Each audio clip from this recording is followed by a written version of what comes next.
Hey everybody, what is up? Welcome to another SARUSHOW, the one day of the week where we talk about your gaming memories. We go through different topics, usually like we did all of the 16-bit already. We did 16-bit, all the genres, action, RPG, blah, blah, blah, blah.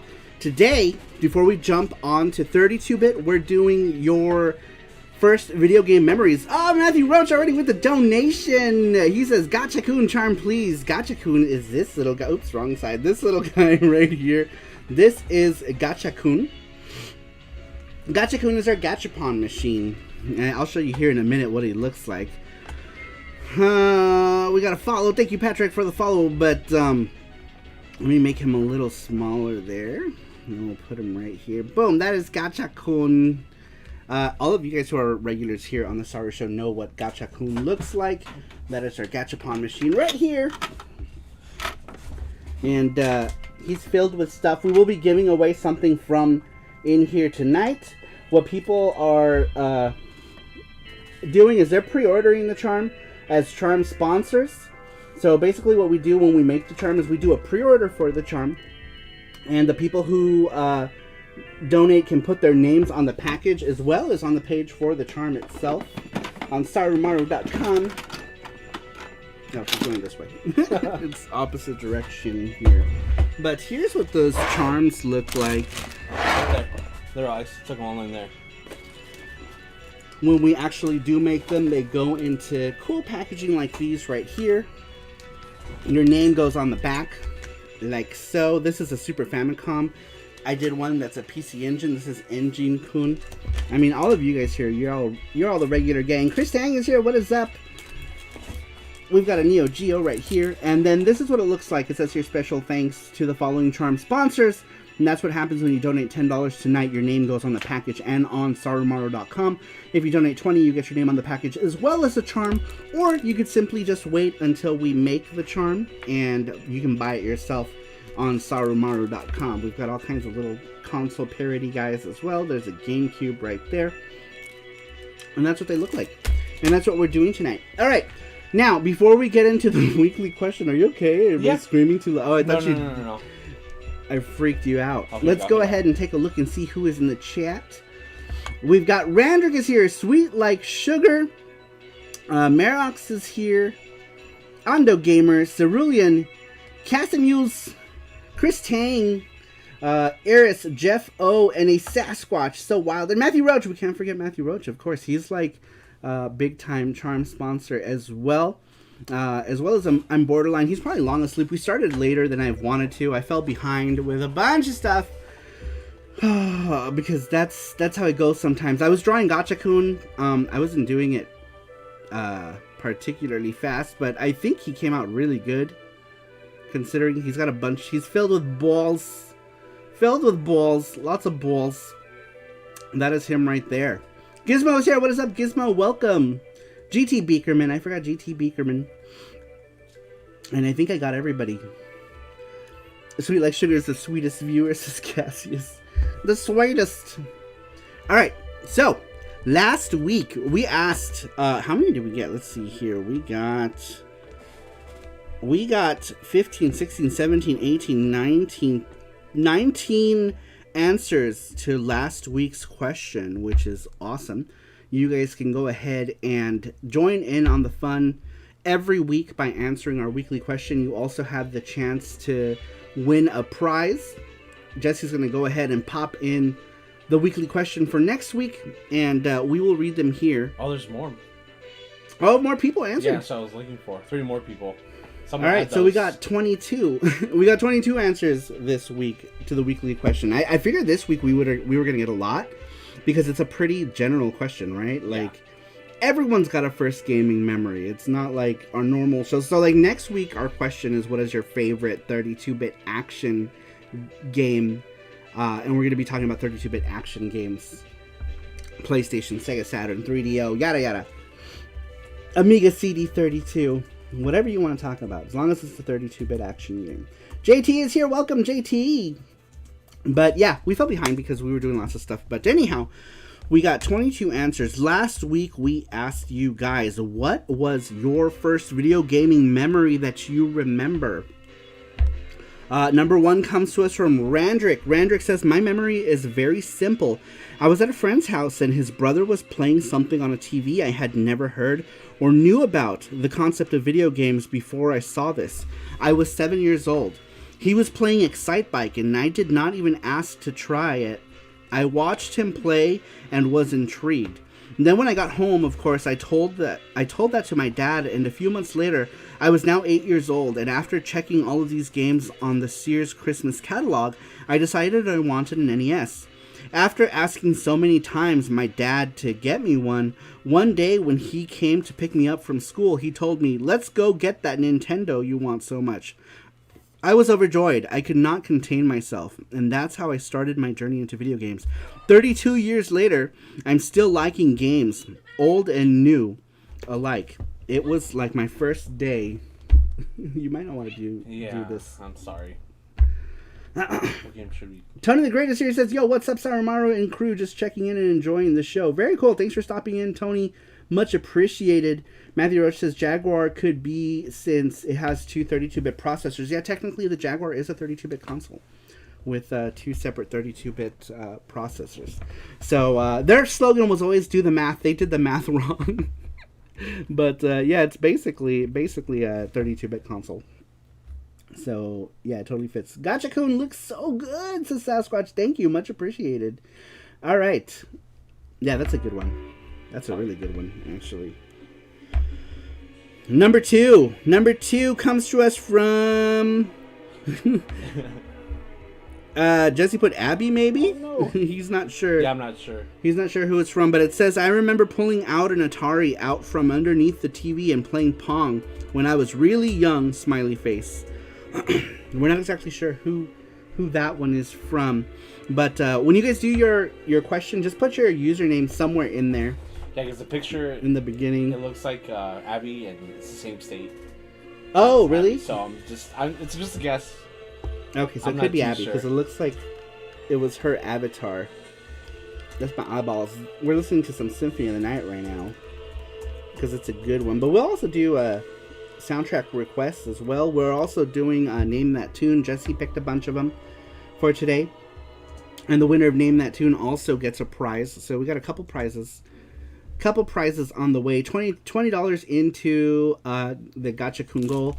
And basically the way it works is what are the any V1 charms here that are open? Anyway, whatever. Alright.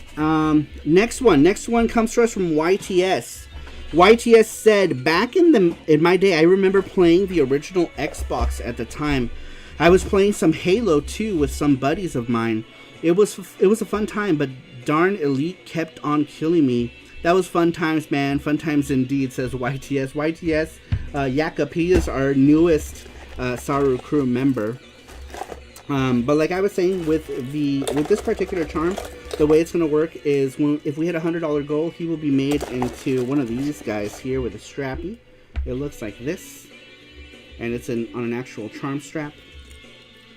And that's what it looks like on the back. If we do hit $200, then we make him into one of these bigger, thicker keychain guys. Because, well, I mean, these are more to make. So that's what's going to happen with tonight's Gacha-kun charm. Considering how late we started, though, he's probably going to end up maybe a V1 charm. Number 4 comes to us from Kitsune-sama. Kitsune says, probably Pac-Man at the arcades. Hey, that's... You know, that was something that was in the arcades a ton when I was a kid. Was Pac-Man, Miss Pac-Man, Galaga. Those were the games that I grew up seeing when I was in the arcade. Hey, I played Symphony of the Night yesterday and actually finished it for the nth time. I'm guessing I continued my save and that I had on the Requiem version on my PS5. So you beat it a bunch of times, huh? It's a fun game. Good game. Don't forget to clap that like button, says Cassius. Thank you. Yes, please clap that like button. Shit. Alright, next one comes to us from Gordostein. Gordostein says, long time watcher, first time answering. Really? That's cool. Gorderstein says, my first video game memory was watching my older brothers playing Pong on the Atari 2600. The first game I got to play on my own was Frogger on the system. I remember purposely getting ran over because I thought the splatted frog was hilarious. My dad was an electrical engineer for Motorola at the time. He and some of his coworkers figured out how to copy the game ROMs to chips that we could interchange with a custom cartridge that they also made. We had Enduro, Indiana Jones, Pitfall, Asteroids, and Missile Command. I remember my dad telling us boys not to tell anyone because he could get in trouble. Oops, sorry, Dad, says Gorderstein. Very cool. I don't think Gorderstein is here right now, but that's a very cool story. And yes, he is a long time viewer. I didn't know this was the first time he'd ever answered the question, though. Very cool. Hopefully he answers more in the future, because it's fun. We like it when you guys answer these questions. Funny we're talking about first games. I've been grinding Super Mario Brothers myself. Want to get fast. Gotta go fast. Oh my god, piracy. Going to report this to Atari. What's up, CBL? Welcome. Alright, next one. Let's see here. Number 6 comes to us from... Holy moly. I wonder if... Is this Marox, probably? Ah, Sweet Like Sugar. Sweet Like Sugar donated $20. Can you play the Dragon Force intro song at some point tonight? Yeah. We can do that. We can do that right now. Yeah, I'll do it right now. We can do that right meow. All right. Dragon Force? Dragon Force intro? Yes, just type in Dragon Force. It's Sega Saturn. I see it right here. My eyeball started tripping. What the hell? Track 6? It was like... Oh shit, they're all like in dumb order, aren't they? Is that the only one that was there? That one, too. That one. Yep. There it is. There we go. I'll start from the beginning. There we go. Yes. All right. Haha, sup. I'm a little late. It's okay. We just started. We just started like 15 minutes ago. We were super late. Also, normally we start at 8:30. Today we started late. Late. Matthew says, "Are you new to the Star channel?" Oh, thank you so much for sharing. I really appreciate it. Jesse's got his hands full with stuff. He's organizing stuff for the charm stuff and doing all kinds of stuff. So he can't share any of the links right now. So I appreciate that, Matthew. Oh, thank you, Matthew Roach. All right, next one. Let's see. Comes to us from Marox. This is a long one, you guys. I need a drink before I start reading this. All right. I am ready. Marox. He says, I'm kind of tired and I'm writing this right before I head to bed the night before your fantastic show this week. So, good luck interpreting what I'm sure will be a fantastic mess of an essay. I have many very strong firsts in gaming that I remember quite vividly, such as the first time I played on the Sega Saturn. It was in a store in my hometown. They had set up an American console there with the game Astal. Can't exaggerate how long it took me to figure out that the game was called Astal and that it was not released in Europe. When I got into collecting games at the age of 14, the first time I played on the Mega Drive, one absolutely amazing Christmas spent playing Aladdin, Sonic 2, Sonic 2, Sonic 3. I could go on for quite a long time, as I'm sure most of you already know. But when it comes to my first video game memory, it's a bit more complicated. At the age of 4, I got my first system, an NES. Simple story, right? One that many can probably relate to. The thing is that it was not my first memory of playing video games. Back then, for a few more years that I couldn't put my finger on it, but I was sure I had experienced something similar to that gray box at an even younger age. A vague notion of a rainbow-clad black machine and a game where a robotic cool dude fought off a dragon with a lightsaber or something. My mother had no idea what I was talking about, telling me that I was probably just making something up or misremembering things, but I was certain, absolutely certain, that I had played something like this before. Thinking back at things now, this memory/question might have had been one of those things that set my course towards getting into collecting games later on. I added these parentheses here so you could take a few seconds to get some air into your lungs. There you go. Now back to your answer. Not if I have to read it. Oh, transfer with a $20 donation. There's no message. No message. Does that happen when you don't put a message? I don't know. Thank you, Transfer, for the $20 donation. Transfer always puts in for the cause of the charms. But he never actually takes the charm. We usually give it away. So once again, we will be giving away a charm later on tonight. In the name of Transfer. Thank you so much, Transfer. He always helps with these charm pulls, which is really awesome. And one of you guys gets a charm on behalf of Transfer. Kyle, welcome. He says, hey, finally getting our Poly Megas. Ah, yeah, a lot of people are getting them already. Tons of people have already posted pictures on them on the groups. On our group, Poly Mega Fans, it's been really busy. People are clamoring in there now that they're finally getting their Poly Megas. Transfer for the crew, says Sasquatch. That's right. Let's see, you wrote mine late at night last week. Can't say I remember much of anything of what I wrote. Alright, back to Marox's thing. Where did I stop at? He says, years had passed, and while games became more and more important to me as I grew older, I also got more and more certain that I was wrong. There must have been something. It was so weird being so certain about something, when all it actually was just the faintest fragments of memories. Then one summer, I think I was about 9 years old, we went out into the country to a small cabin/house we rented. A summer gateway of sorts, where me, my parents, and my brother could get a dose of lovely fresh air. We went there every year, nothing special about it. That was until we went through some of the bags and boxes in a corner of the top floor, mostly old junk. But as a kid, this is the stuff that was exciting, you know. So I was sitting here, having quite a lot of fun seeing what stuff was up there. A rather large white old paper bag was brought forth, and inside of it was the answer to both this week's question and the one I had pondered for the large part of my younger childhood. A black Atari 2600 Junior with a bunch of games. This is reconnecting. Uh-oh. Did we drop out? Randy with a $20 donation. I don't know if we're still live. Are we live? What's going on? There's a panda head. He says, Gotcha-kun. Yeah, Randrick, that's weird. This is very cool. Are we live still? Yeah, we're live. We are live. Is YouTube buffering for anyone else? Oh no, we're not live. Yeah, I see you. Do you? Yeah.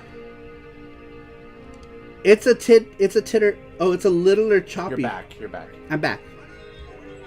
I don't know if we're live. Are we live? Yeah, we're live. Okay, we're live. All right. Randrick donated 20. Thank you, Randrick, for the $20 donation for this guy. Oops, this guy right here. That guy right here. I'm poking Gotcha-poon.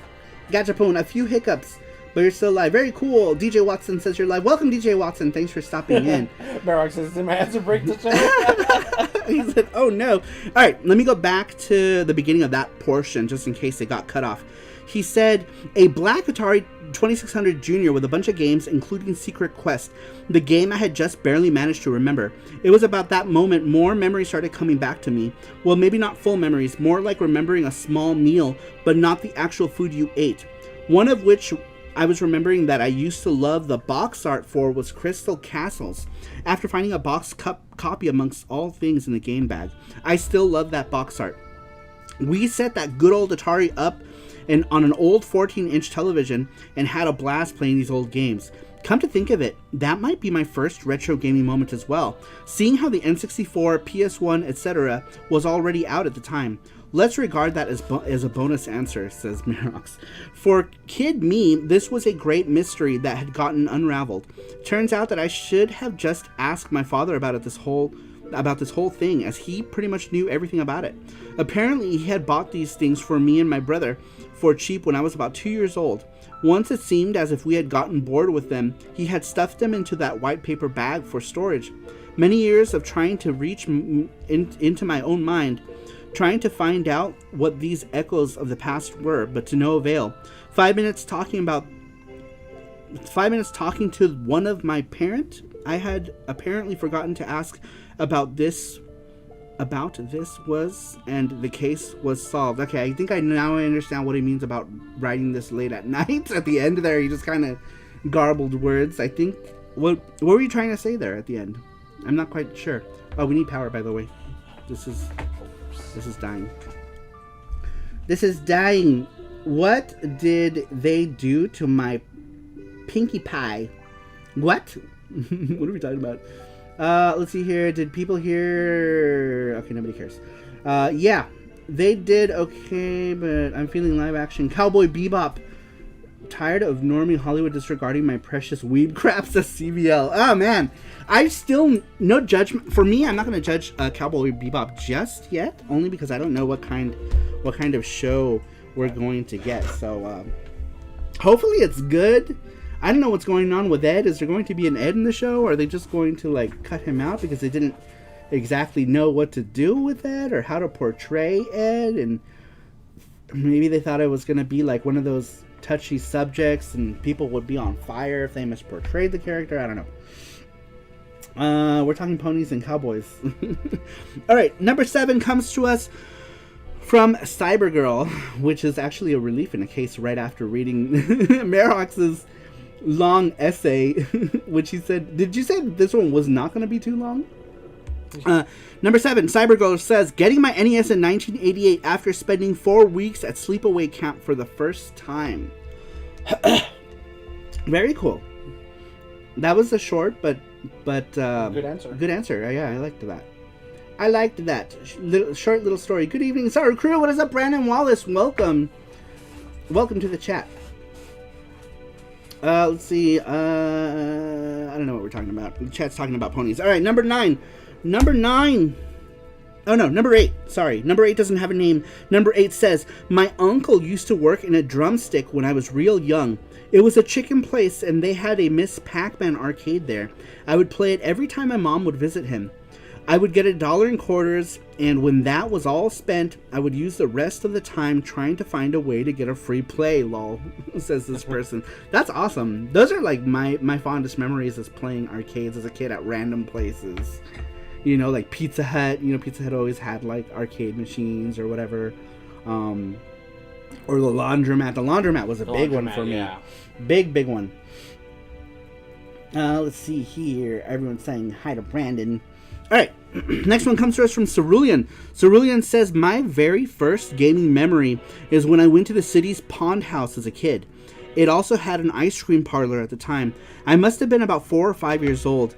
While I was enjoying a nice ice cream cone, I discovered 3 arcade cabinets over to the right of the place. Pac-Man, Donkey Kong, and Pole Position 2 were on display. And it was then that I first took note that video games were a thing. And I wanted them. There was also a Zaxxon tabletop cabinet, but I wasn't as impressed, I think, compared to the 3 aforementioned cabinets. Haha. But ever since then, I loved video games, and the rest is a long history, says Cerulean. Man, I really want one of those, what are they called? Cocktail cabinets? Right? I think that's what they're called. Yeah. I really want one. I remember seeing lots of those in the early 80s as a kid, you know? Around the same age range as you were. I'm not sure how old you are, but for me it was a lot of Miss Pac-Man. Yeah, Miss Pac-Man. Galaga was another one that was a big one in those whatever those cabinets are called. And I was around 4, 5, 6 years old at the time when those were a thing. Probably more like 4 or 5 actually. The Japanese live-action Death Note movies were well made, says JT. Were they? They looked like they were... I haven't seen it. It looked like they were depicted okay. But, I mean, like, we are all touchy about, you know, live-action remakes, but the Japanese do a good job at fucking up their own live-action remakes, too. Like, a lot of live-actions from anime are kind of crap. Let's see here. With the exception of stuff like, I don't know, like Gintama, maybe. 1UP has a cocktail Miss Pac-Man. That'd be tempting. But it's like, it's probably going to be like super tiny, right? I need like one of those old big ones that I can actually sit at, you know, not pretend to sit at and, you know, play tea time. Defender as well, says Transfer. I love playing on those cocktail tables. They had them at most every Mexican food restaurant here in Arizona. That's cool. They had them here in a lot of places. I'm trying to think. A lot of restaurants, mom and pop pizza parlors at the time had those. Mostly restaurants. Flea markets for me too. Really? They had those? As a flea market, yeah. Cocktail things? The Applebee's near my house in the 80s had one. That's awesome. It's full size, I believe, says DJ Watson. Is it? That's interesting. If it's full size, I might have to look into it. It would be so cool to get one. Arcade 1-Up are a nice concept, but too damn small. See, that's what I was thinking. Because, like, the actual cabinets are tiny, right? So, is it going to be the same thing with the cocktail ones? Because if they are, then it's pointless. Like, you can't sit at it. We need to be able to sit at it. And I want to eat snacks and play Gallagher or Miss Pac-Man. For me, a lot of being introduced to new things was from visiting at friends' houses, but we lived in the country, says Sweet Like Sugar. Going from anime to live action entertainment is a step down in and of itself in my book, so not sure what people are expecting. Yeah, that's true. It's because then you lose all of the charm of being an animated show, so you gotta kind of take it as it is. But then you get stuff like Dragon Ball Evolution, and it's like, oh no, what have they done? Or even Street Fighter. There's a steakhouse chain out here, Northwoods, that had a bunch of those cocktail caps back in the day. Not since COVID, though. Oh man, that's sad. Real arcade cabs are too small for an adult, really. The 1-Ups are way too small. Yeah, they're kind of pointless, right? Same goes for video game movies. Yeah, video game movies get munched all the time. All right, number 10. Number 10 comes to us from Shell. Shell, who is Sarupro from Sweden, along with Merox. We have two people in the Sarupro now or is it three? Three. We have three because we have one that doesn't show up. They just support us. Yeah.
Superboo. Let's see here. Assassin's Fist is the Street Fighter Alpha movie. Started as a fan production, but it was so good, Capcom picked it up officially. It follows the Akuma storyline in Ryu/Ken's training years. Interesting. I didn't know that. Nice to get the Tang approval. I need to see Street Fighter Assassin's Fist. I did like Edge of Tomorrow. Yeah, I'm curious about that. Oh, is it snack time? Yes. It's snack time. We have snacks. We went to Nakata again. Jesse had discovered this place called Nakata nearby, and we got all kinds of Japanese snacks, and he's going to dig into them. He got, what is this? Yamitsuki Morokoshi. It's basically a grilled corn, what looks like Cheetos. That's what it looks like. It looks like Cheetos. With Jesse.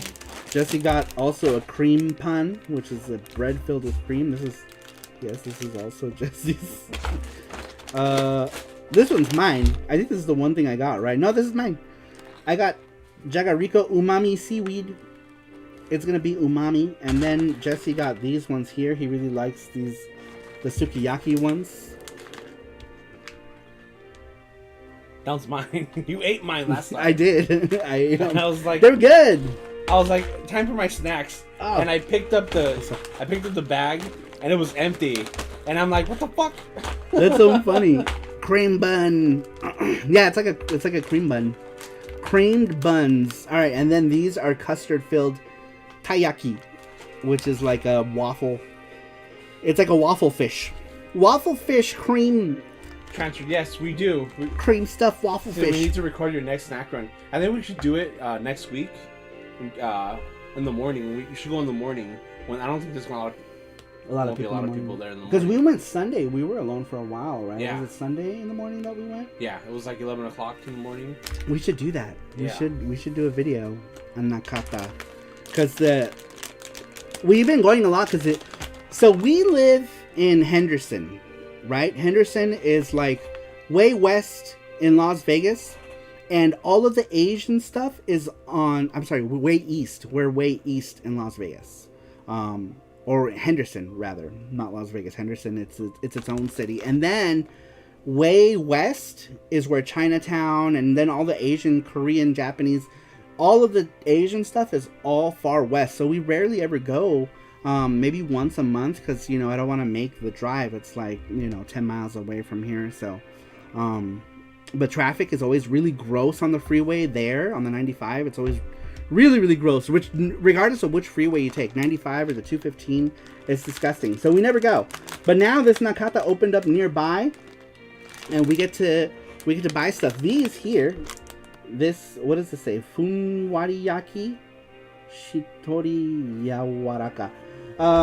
These are Castella cake. And then it's filled with red bean. It's like dorayaki.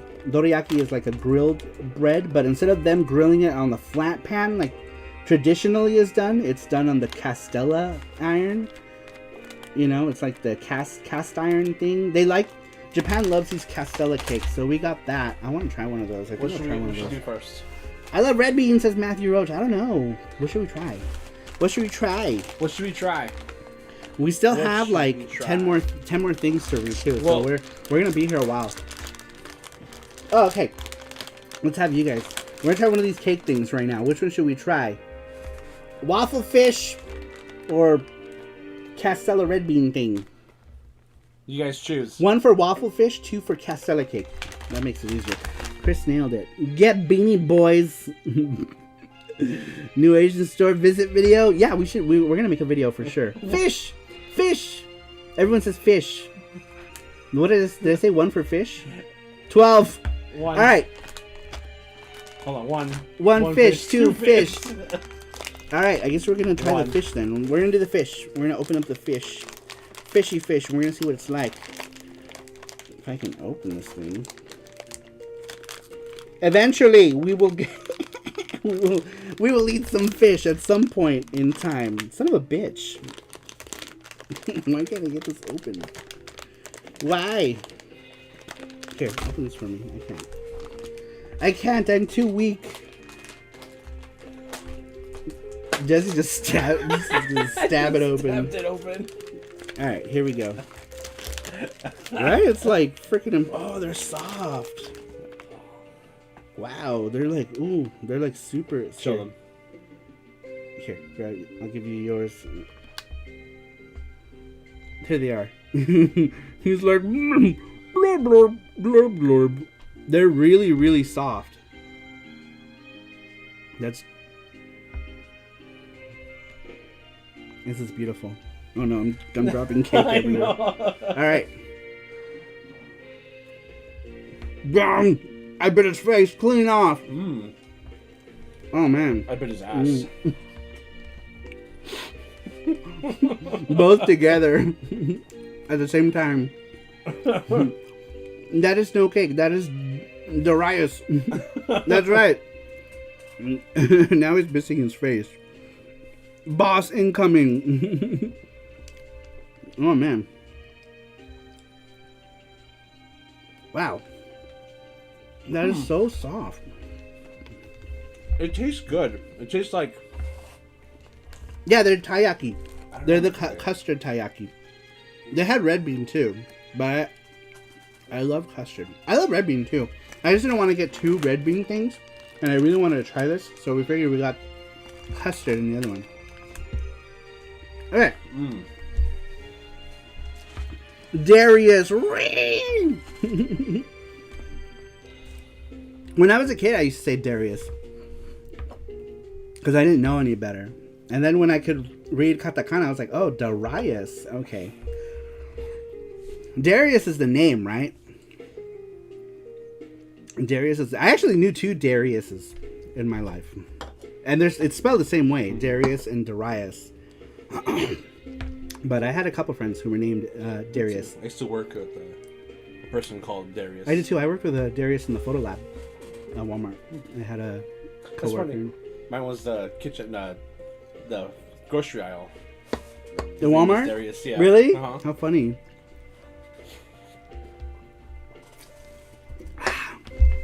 Does the fish shape of the snack make it healthier? I want to say yes, but I have a feeling it doesn't. I doubt it. It tastes very rich and really good. Oh, you're still eating it? I already ate it. I'm savoring mine. I just put that all in my mouth. Kiyoshi's kid named Darius. That's right. He's got a baby Darius. I'm looking at the replay of the video right now.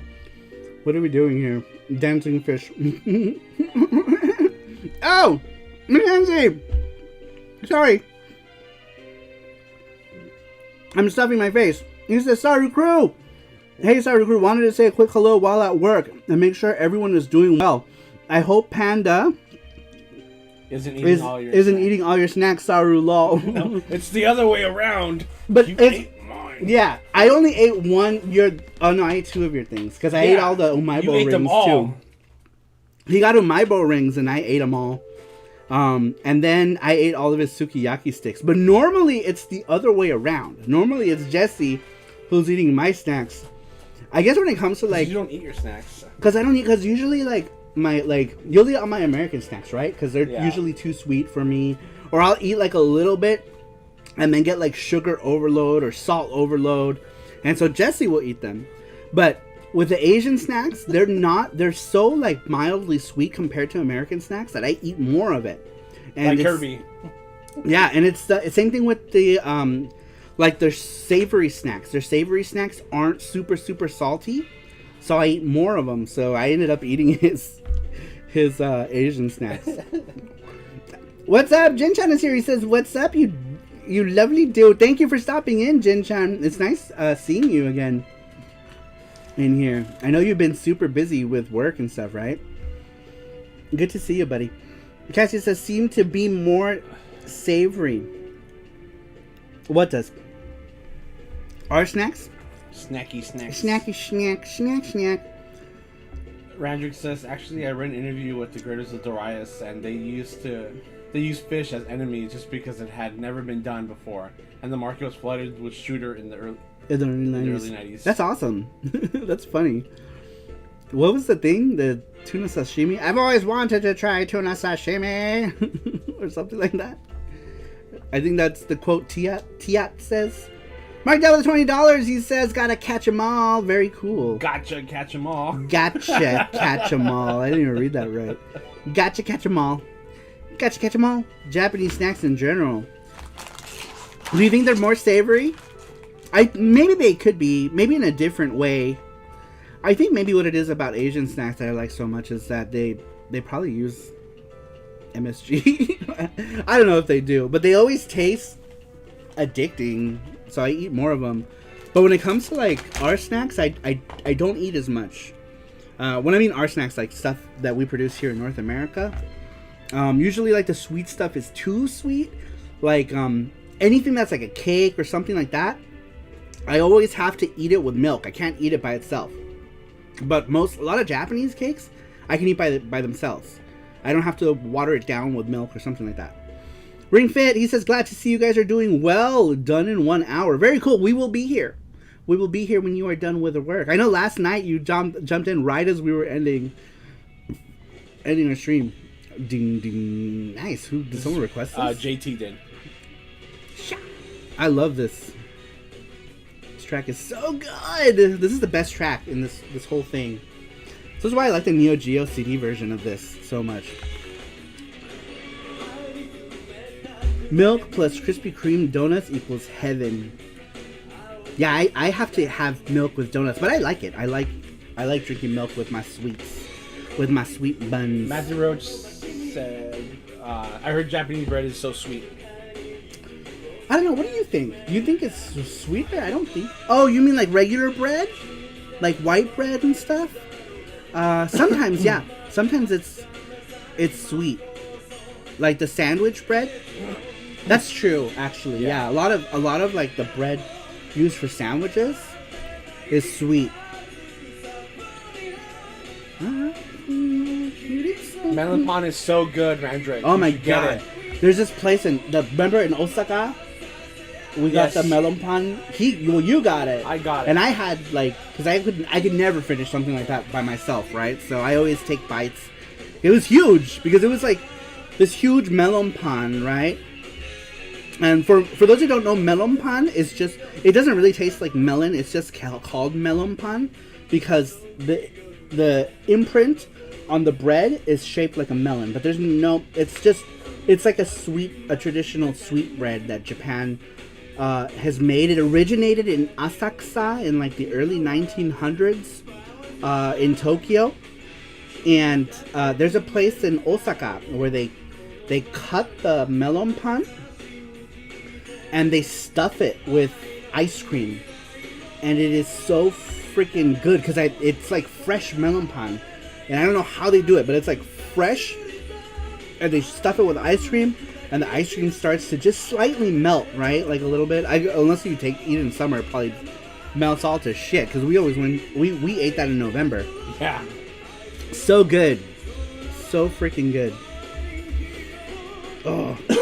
I never tried melon pan. You can get a lot of places have melon pan. Like most Asian places will have some sort of variation of melon pan. And it's good. But a lot of people, for the longest time, I had a friend. We're no longer friends because she went crazy. But she always had this argument with me about melon pan having melon. She's like, "That is called melon pan." I'm like, "No, dummy. That's not why it's called melon pan. It's because it's shaped like it." But a lot of people do think it's got melons in it because I mean it's called melon pan, so you would think it would, right? But it actually doesn't. It's delicious and sweet though. Super good. Yep, regular Japanese sandwich bread. Yeah, regular Japanese sandwich bread most of the time is a little bit sweet, but I guess it depends on where you get it from. Like, there's a big bakery brand called Yamazaki, and there's this sweet. We made French toast with Japanese pan bread. Turned out really well. Oh, I bet. Oh man, I should try eggs on a raft with it and see how that turns out. Oh, that sounds good. Yeah, that's something we never thought of, is doing it with the... We should do that next time we go... I don't know if Nakata has... Does Nakata have bread? I don't think I see it. The only bread I see is the sweet all the sweet stuffs, huh? Man, I wish they did. It's called melon pan because it looks like boobs. Lumpy boobs. Let's see. I just had pretty good day today. I got some new vinyls.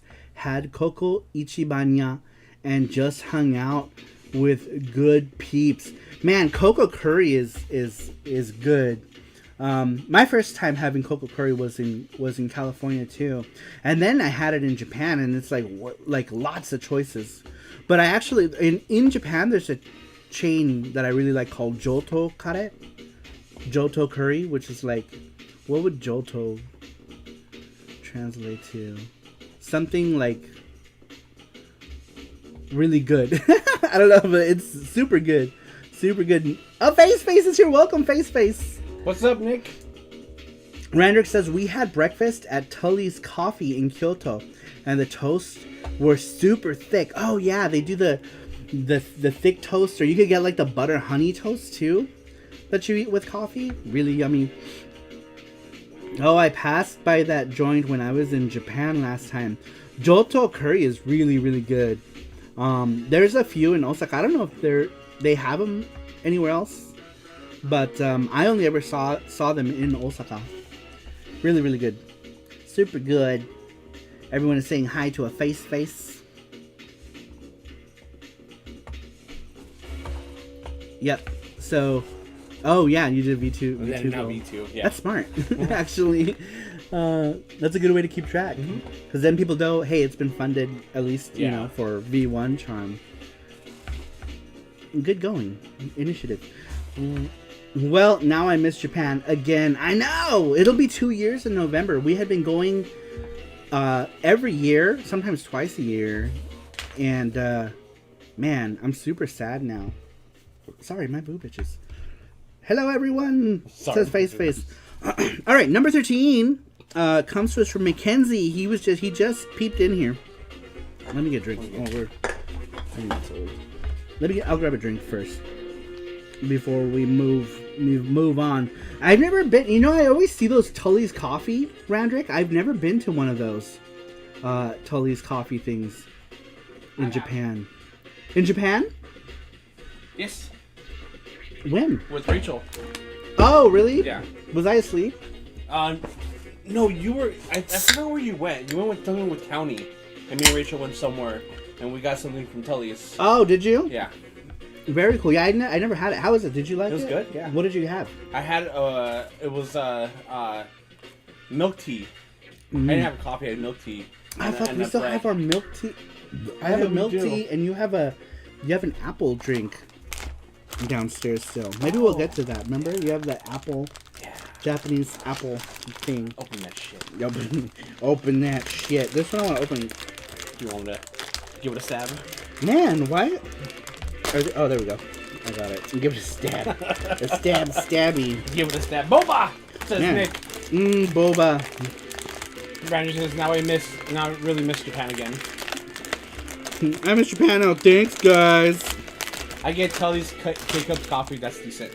Oh. All right, now we're gonna. No, you get one. You get one. Wow, these do feel soft. These. I think that says yaki. Funwari. Yeah, it does. Funwari dorayaki. Alright, we're gonna open this. We got this at Nakata as well today. Oh, these are like soft. Fancy wrapped. Here we go. Alright, I'm gonna have one. They are soft. These are super soft. And these are like the Castella cake ones. Let's try one. Let me squeeze the beans. I'm gonna flatten out the beans a little bit. There we go. All right, let's try it. All right, I'm taking a bite of it too.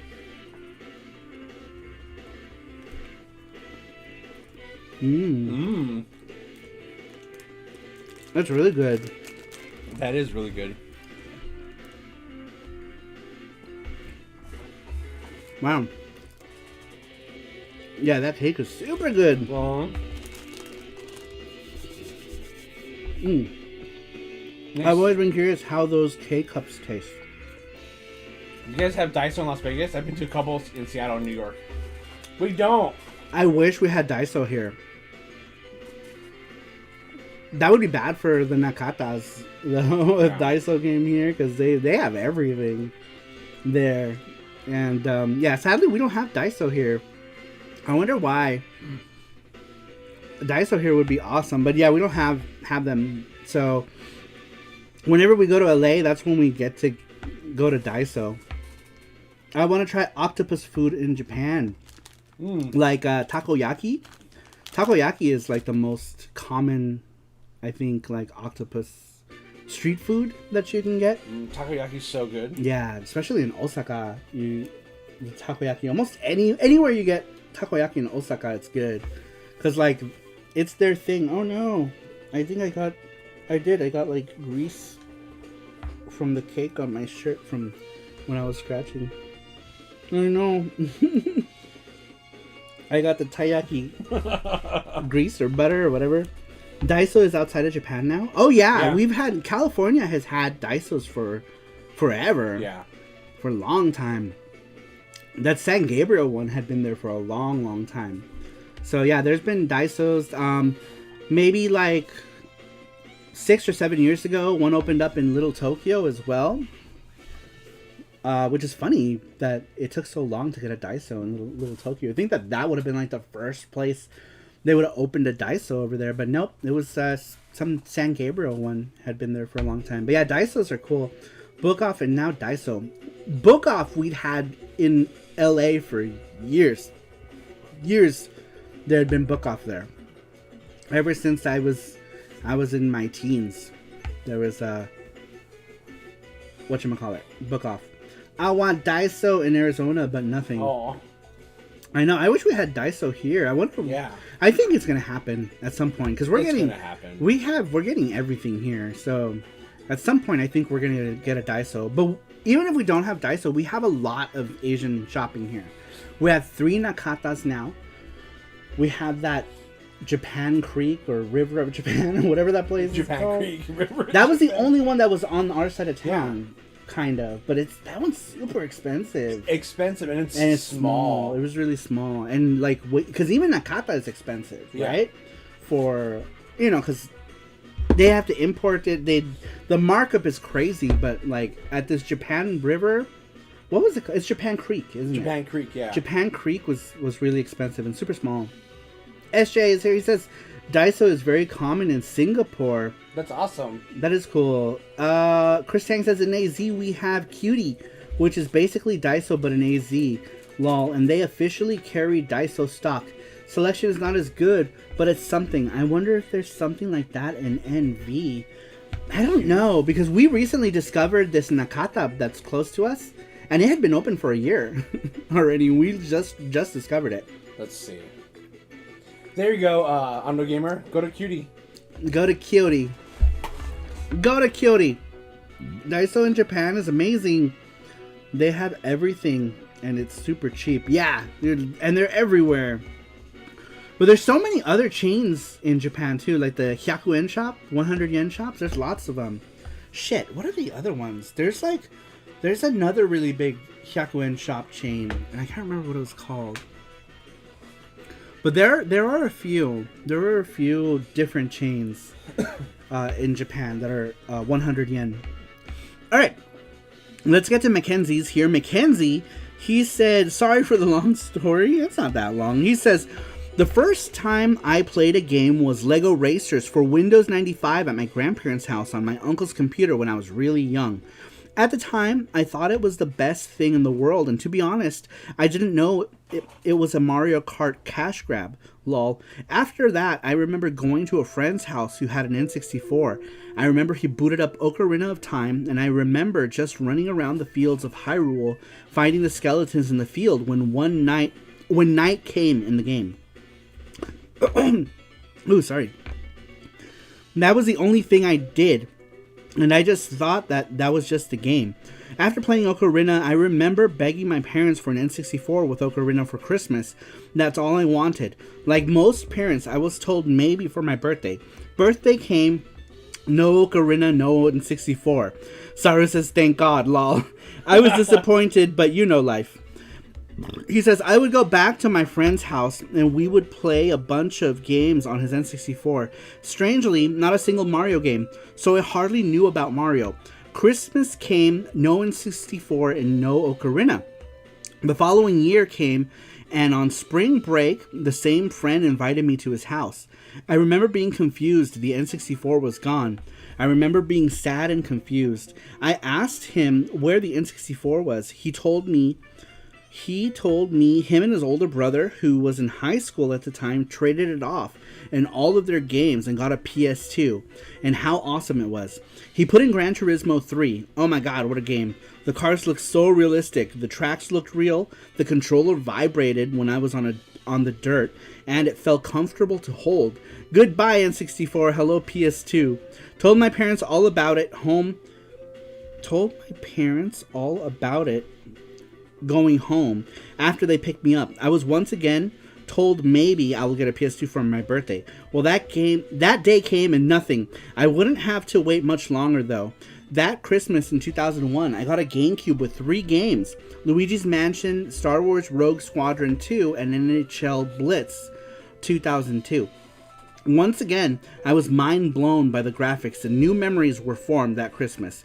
Those were my first gaming memories. Sorry for the long story, says Mackenzie. You're fine. Let's see here. Makes sense. I'm sure those polygons look so real in 1987.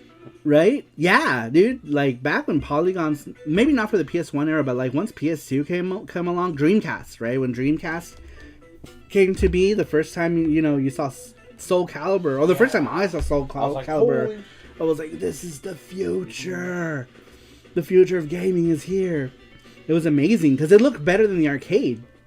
The arcade Soul Calibur was still like PS1 graphics, right? But it looks so good. Let's see here. Gran Turismo 3 looked amazing back then. Dude, even the original Gran Turismo looked really good for the time. All right, number 15. Nope, never mind. I'm skipping. Let me have a drink. I'm like choking on like cake or something in the back of my throat. Choke. I mean chug. Choke. I meant to say chug, not choke. Choke. Soul Calibur still looks amazing in my opinion, says Randrick. Yeah, Soul Calibur does look amazing. By the way, if anybody has any soundtrack requests, let us know. We will play them. Video game soundtrack requests. Mackenzie's trying so hard to be the good boy for those game consoles and nothing. I know! GT7 is on its way. Damn. I think, what was it? Gran Turismo 3 A-Spec? I think that was the last Gran Turismo I played. And then after that, I was like, meh. I was always a bigger fan of Ridge Racer because it was like more fantasy than like the realistic racing. All right, next one comes to us from Stry Stadium Arts. He says, playing Blades of Steel on the NES. I had that title, Blades of Steel, burned into my brain. And the music when a match starts. And the crowd that is just this gurgly, shitty noise. And my mom's boyfriend teaching me how to use getting checked from behind while slap-shotting to accelerate the puck through the goalie and score, lol. Second, a bit better, if I can add, is buying my very first video game with my birthday money. I wanted so badly to buy Smash TV because the box looked cool. We're dumb kids, right? But my uncle convinced me to buy Super Mario Bros. 3, which was a better idea, because it was a really good game. I still remember my uncles, both of them, teaching me how to find the first few warp whistles and grabbing them and just trying out random levels. Really hating the pipe world, loving the giant world, and of course, never wanting to play the ice world ever. It was a good time. Still remember being sat in front of that giant ass wood TV thing that the TV was stuck into, playing it. Good times, really, says Stadium Arts, Stry. So, for those of you just jumping in, we're reading our weekly question. Last week we asked you guys what was your first gaming memory you remember. And that was Stry's answer to that question. Man, I remember back in the day when we were kids, we always had those like big... Did your family ever have like one of those like big like wood things? And it was like the TV and like dials, you know? Yeah, those two things you have to like press. Yeah, UHF and VHF, yeah. On those TVs, that's how you did it, right? It's like the UHF and VHF connectors or whatever in a big like TV thing. I remember when I was little, I was seeing my aunt changing my cousin on top of the TV. Really? It's weird, yeah. Yeah, because those things were indestructible. Yeah. I remember when we moved the TV, there was such a... The thing was so heavy that it had imprinted itself in the carpet so hard that it always had like a little mark. No matter how much you like sweeped or vacuumed or you washed the carpet, there was always that imprint of where the entertainment center TV wood thing was. And it was there for forever. And it was also the cleanest part of the whole carpet. Because, you know, it hadn't been moved in a long time. And so when it finally got moved, it was just this, like, really clean, super flat part of carpet. Console TV. Yeah, that's what it is. A TV console. You know, and those were a thing back then. Oh, excuse me. And they were so heavy. That one escaped me. Play some Atari music. I mean, beeps and boops. I know. That's all it is, beep, right? Beep, like... Boom. Beep, beep. There was never any real music in Atari games, except like intros or like when you died. There were some games that had music throughout, but it was not often, especially for 2600 games, rather. When TVs were pieces of furniture, yeah, pretty much. Sorry for asking again, Jesse, but could you play some Soul Kaigi Quake? Sure, I'll do that right now. You probably have to remove both of those. Oh, which one? No, you have like... Oh, this? Yeah. Right? Okay. Try just Soul Kaigi. Okay. There it is. I'm guessing it's the first one. Okay. Try that. This one. Oh, I think the name of this one. Track 3. Oh, quick. You got it. Okay.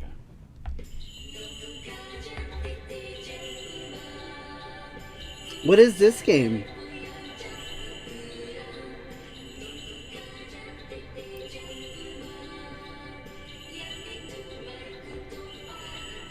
What game is this? I've never heard of this. There were music in some 2600 games. Moon Patrol, Secret Quest, and Pitfall 2 comes to mind. Was there music in Moon Patrol? 'Cause that was one we had. That was Moon Patrol. Not Moon Patrol. The Atari 2600 was our first gaming console. My parents had bought it for my brother. My brother was like, like he played Missile Command and that was it. But I was the one who ended up being really into video games. I latched on hard.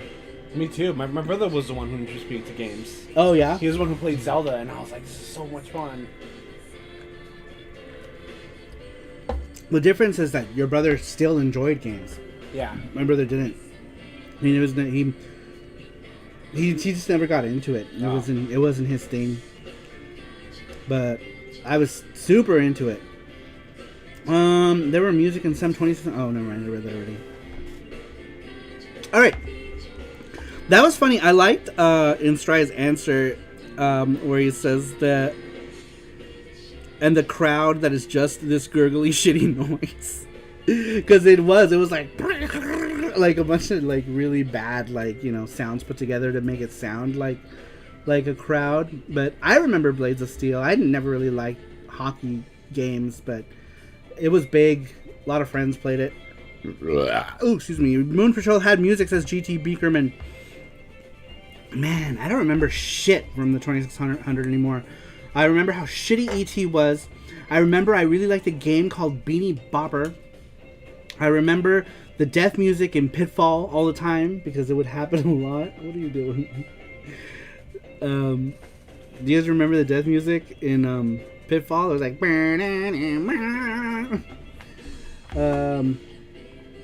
You can turn the music off or on in Moon Patrol with one of the switches on the system. Transit says, what in the world do people do for fun if they don't play video games? I don't know. I know. I don't know what people do. They play tiddlywinks. That was a thing. What's up, Jakob? What's up, ITS? I read your thing earlier today. Welcome. Number 16 comes from GT Beakerman. Beakerman says, I remember playing Combat on the Atari 2600 with my dad. I remember. Oh, okay, it's just there twice. I was gonna read it again. Combat. Yeah, that's another one. That was the tank one, right? That was the tank game. Can we put this like right here in the corner just so it looks like yeah, like right there. You can use the arrows, I think, right? Once you select it. Yeah. I should have wrote a longer answer, but I didn't have time when I wrote it. Hey, at least you answered the question. By the way, next week's question is up at the top of the chat for you guys. If you want to answer it, you have a chance to not only win a game, but we also, we have these conversations here. We get to talk about all your stuff. I love Combat, says Sasquatch. We had a huge JVC TV with tubes inside, says GT Beakerman. Tubes! Alright, next one comes to us from Matthew Roach. He says, the first video gaming memory that I remember was the brother of my sister's friend who lived on the same street as me and my sister having a Sega Master System, and him and I would play against each other on a semi-regular basis, with me loving the look of the Sega Master System. When it came to console gaming and not including handhelds, I would play console gaming over at friends' homes, and this is how I discovered the Sega Mega Drive with the Mega CD attachment, the Super Nintendo. And the Super Nintendo, I think he means. This would continue for me since I only owned computers in the 80s and 90s up until 1996, when my parents got me my very first console ever, a PS1 with a bunch of games for it for Christmas. Very cool. Yeah, the Sega Master System was such a cool thing back then. And I remember a friend had one. We used to play Rampage at his house on the Sega Master System, and me thinking, man, this is so cool. Back then, I eventually got a Master System. When the Master System 2 came out, I got one. Not when it came out, but like sometime in the year that it came out, I had gotten a Master System 2. It spent a lot of time in the repair shop. Did it? Did it break down a lot? Alright. Let's move on to the next one. Sorry, I'm having a bit of indigestion. For some reason. Alright, next one comes to us from... I don't know who this is from.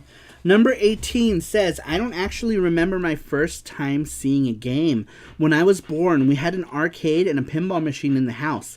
However, I do remember my first time playing a video game when I was 6. My aunt had my younger sister and I over for a sleepover at her house. I really don't remember much of all that we did that night, but I do remember at one point we went into the spare bedroom where there was an original Nintendo with one game, Super Mario Brothers. They turned it on and these colorful sprites showed up on screen. Oh, did we go back to Gaukaiser? I like this song. Oh, thank you. I'll take that in a bit. Those make my mouth taste gross. He said, they turned it on and these colorful sprites showed up on a small tube TV with this music and sound effects. I was familiar with Asteroid's arcade machine that my dad had, but it was black and white and huge. Never mind the fact that he never allowed me to touch it. This was a little box with a glowing red light that somehow brought all these moving characters onto the TV screen that gave me Turtles and Ghostbusters. It was pure magic to me. My aunt and uncle took turns playing the game first, showing us what we could do and how the game worked. I finally got a turn, and despite not being as good as they were, I got the hang of things pretty quickly. By the end of the night, I could make it through level 2, and I was hooked. I must have asked my parents for a magical Nintendo box at the time. At some point, because I was going to get one unless I spent my own money on it. So Young Sweets, sweet like sugar. So Young Sweets saved her monies for months, and within a year was able to buy a used Nintendo with the better Graphics squares on the SNES, and without knowing it, a retro gamer before And not knowing it, I became a retro gamer before there was such a thing, says Sweet Like Sugar. Nintendo's. That's funny. Is that how you said it when you were a child? That's cute. Are you still here? I don't know if Sweet Like Sugar is here. That was Sweet Like Sugar's. Doesn't she normally use like the same icon for her theme? Yeah. Let's see here. Yes, so it's the left diffic. What are we talking about in the chat? I like that story. Super cute. I know. I want to know more about the Nintendo things. Ah, she is here. I still remember asking what graphics were. That's cute. Super Nintendo for the win. Yes, that's mine. I said it that way. That's adorable. That's funny.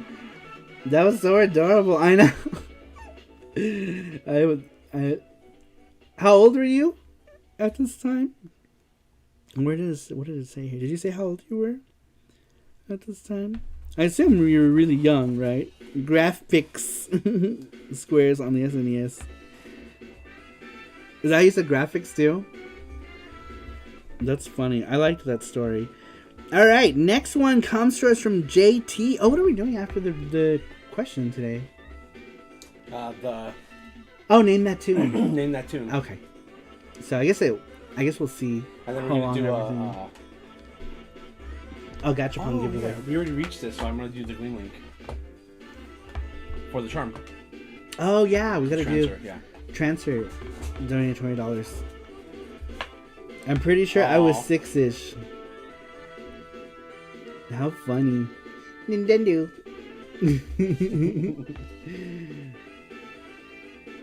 Alright, we're gonna do a charm giveaway here in a bit.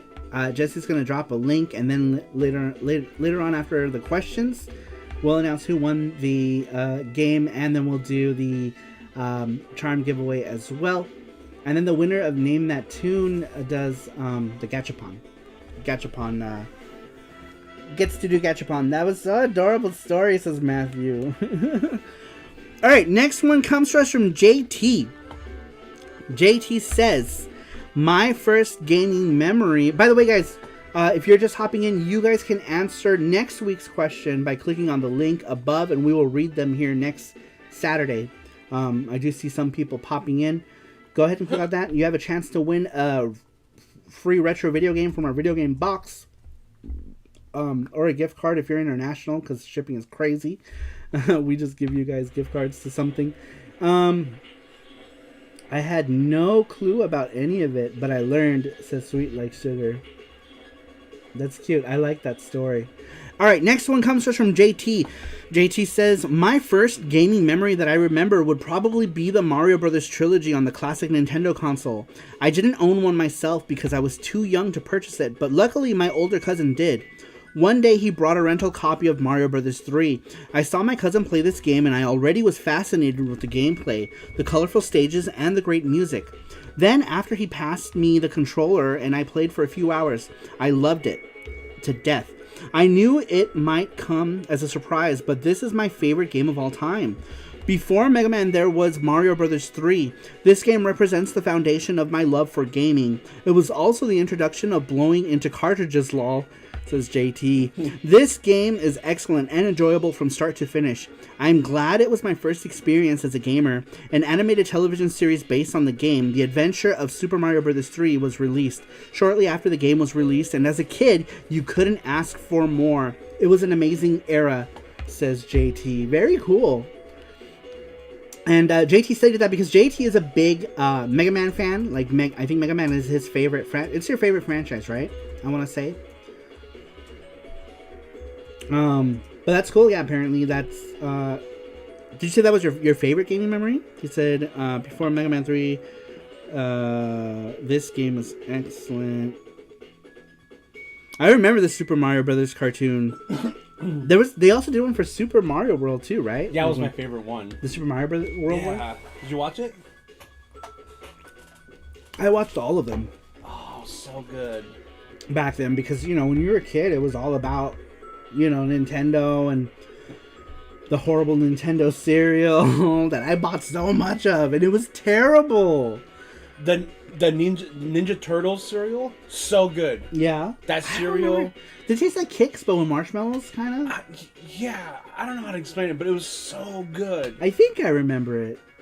And they came with spoons, I think, that changed That changed color? Yes. Yeah, I remember. Yeah, I remember. Man, the cereal. I want to taste that cereal again. Alright, I need a bite of my... I'm so... Yep. I didn't even finish my other one. Because I wanted to sit here and like eat while I'm trying to read the questions, you know? Oh, yeah, that's true. Yes, Mega Man is my all-time favorite franchise. Says JT. Very cool. Alright.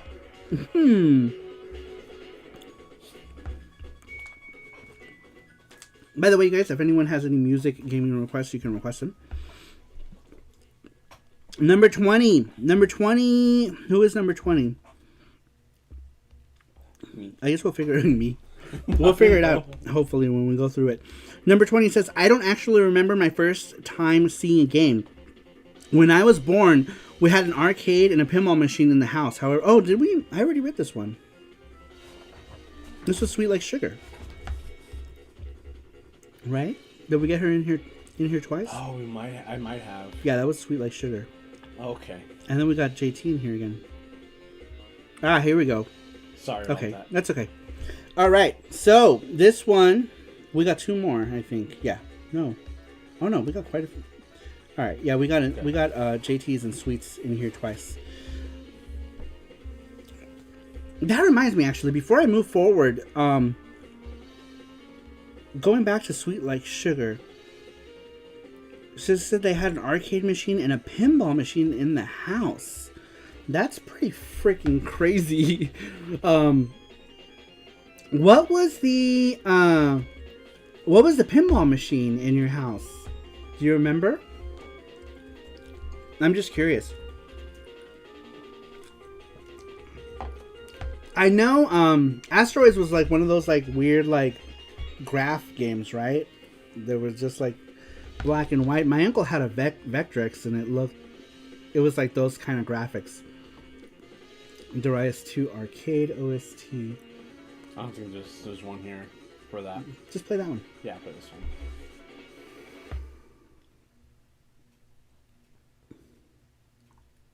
No, it's not at the first one. It's not playing. There's no music coming on. That's weird. Try to reload it. The page. Interesting. Nope. Omikuma. Oh, that's Kiyoshi. Welcome. He says asteroids equals vector graphics. Okay. No pixels. Yeah, we were talking about the name Darius in your baby. That's weird. All right. So maybe try the do the Saturn one. I think this. That's one I was playing earlier. Oh, it was? Yeah. No, you were playing Darius Gaiden earlier. It's weird. This works, look. But this is not working. Maybe you have to stop that music. It is stopped. Like close it, kill the page. Now try it.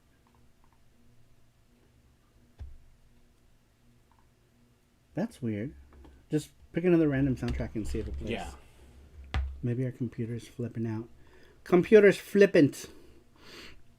Did Sweet Like Sugar have an indoor train you could ride around in? This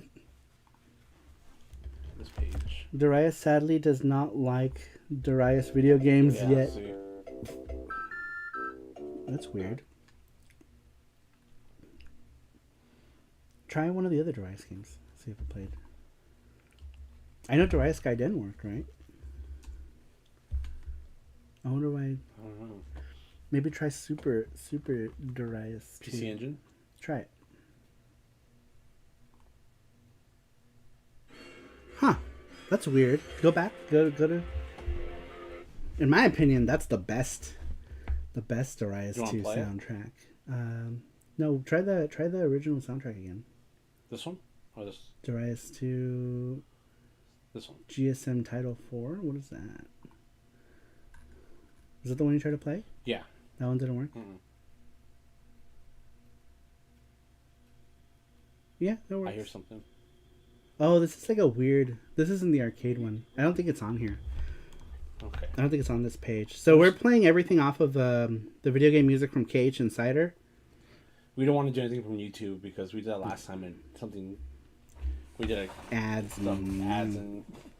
Got all crazy. So we never do it from YouTube. No pixels! Darius sadly does not like... Oh, I already read that. My neighbor next door growing up had 6 pinball machines and 8 arcade games in his basement in the mid-'80s. Dude, that's a freaking arcade at that point. That's awesome. How cool would that have been, right? I linked it to you, Jesse, in Discord. In this right here.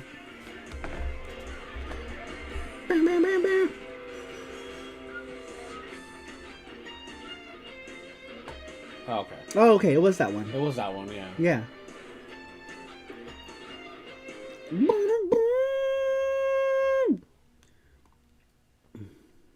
No, play the first one. Play the track one. It's like the best track. You just gotta let it. You just gotta let it do its thing. Just let it do its thing, Jesse. That's pretty cool. He had a rideable train track. What? What are you guys talking about? Are you talking about Mr. Rogers? Superboo is here. I'm so late. We were wondering where you were when we got to your thing. We were like, oh, you read that one, Transfer? Yeah. Dinks, so. Oh, they were dinks. Dual income, no kids. Guess they could afford all those games.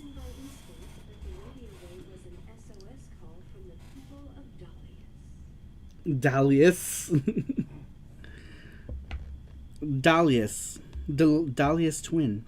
All right, let's see here. Did we do JTs? I did. Yeah. Next one comes to us from Sasquatch. Sasquatch says, the year was 1986. I was 5 years old. My father worked long hours and throughout the night for a transportation company. My mother also worked full time, but during the days, I have 2 older sisters, and being that my parents were always working, we were left alone to our own torturous devices. Quite often, being the youngest and only boy, I was at the mercy of doing whatever my sisters wanted to do for the day's entertainment. Most of the time, it was me hanging around them, listening to 80s pop music or hanging/hiding out and eavesdropping on girl talk. Being only 5, I was also small enough to hide under their bed. I used to steal their flavored chapsticks and lip gloss and hide under their bed and eat those delicious berry-flavored waxy candy pops. What? One day, my sisters found a leftover plastic lip gloss container that I had eaten that day, and they were furious as they had just bought it from that hip fashion store Claire's at the mall earlier that week. They trapped me in my bedroom and said, "You like our lipstick? You're coming out with us." My sisters took me back to their bathroom, sat me on the toilet, and started putting lipstick on me. I knew I was in trouble, so I just sat there and didn't resist their forced makeover. Since I was an active little boy, I spent most days outside, and this provided me with beautiful golden blonde sun-bleached hair. In addition, I also had long natural eyelashes, so with just 1 or 2 passes of their mascara wand and my lashes and my eyes popped something spectacular. They also had hot pink Cyndi Lauper style magenta lipstick along with striking blue eyeshadow, the way Madonna would wear it. Then to complete the look, they found an old ass dress our cousin had left and pulled it over my head. My sisters were so proud of their creation that they knew they couldn't keep it to themselves. So next thing I knew, I was pulled outside to the front yard, headed over to the neighbor's house. They knocked on our door, on the neighbor's door, and said, "This is our cousin, Davina. She is visiting from Canada." At this point, my brain had kicked in. You know, the way your brain takes over under severe amounts of trauma and blacked out any additional memory of my cross-gender parade. Later that night, my dad came home, found out what my sisters had done, and was furious that his son was shown to the whole street dressed as a girl. I was fairly apathetic to the whole situation, and I think this acceptance to being dressed as a girl scared my dad so much that he overcompensated. To make sure I didn't go the route of staying girly, this was the macho 80s, remember? That the next day he brought me home a bunch of toys just for boys for me to play with. He bought me a bunch of Hot Wheels, G.I. Joes, and Transformers. Though my dad was mad at the situation, he never really yelled at my sisters for doing what they did.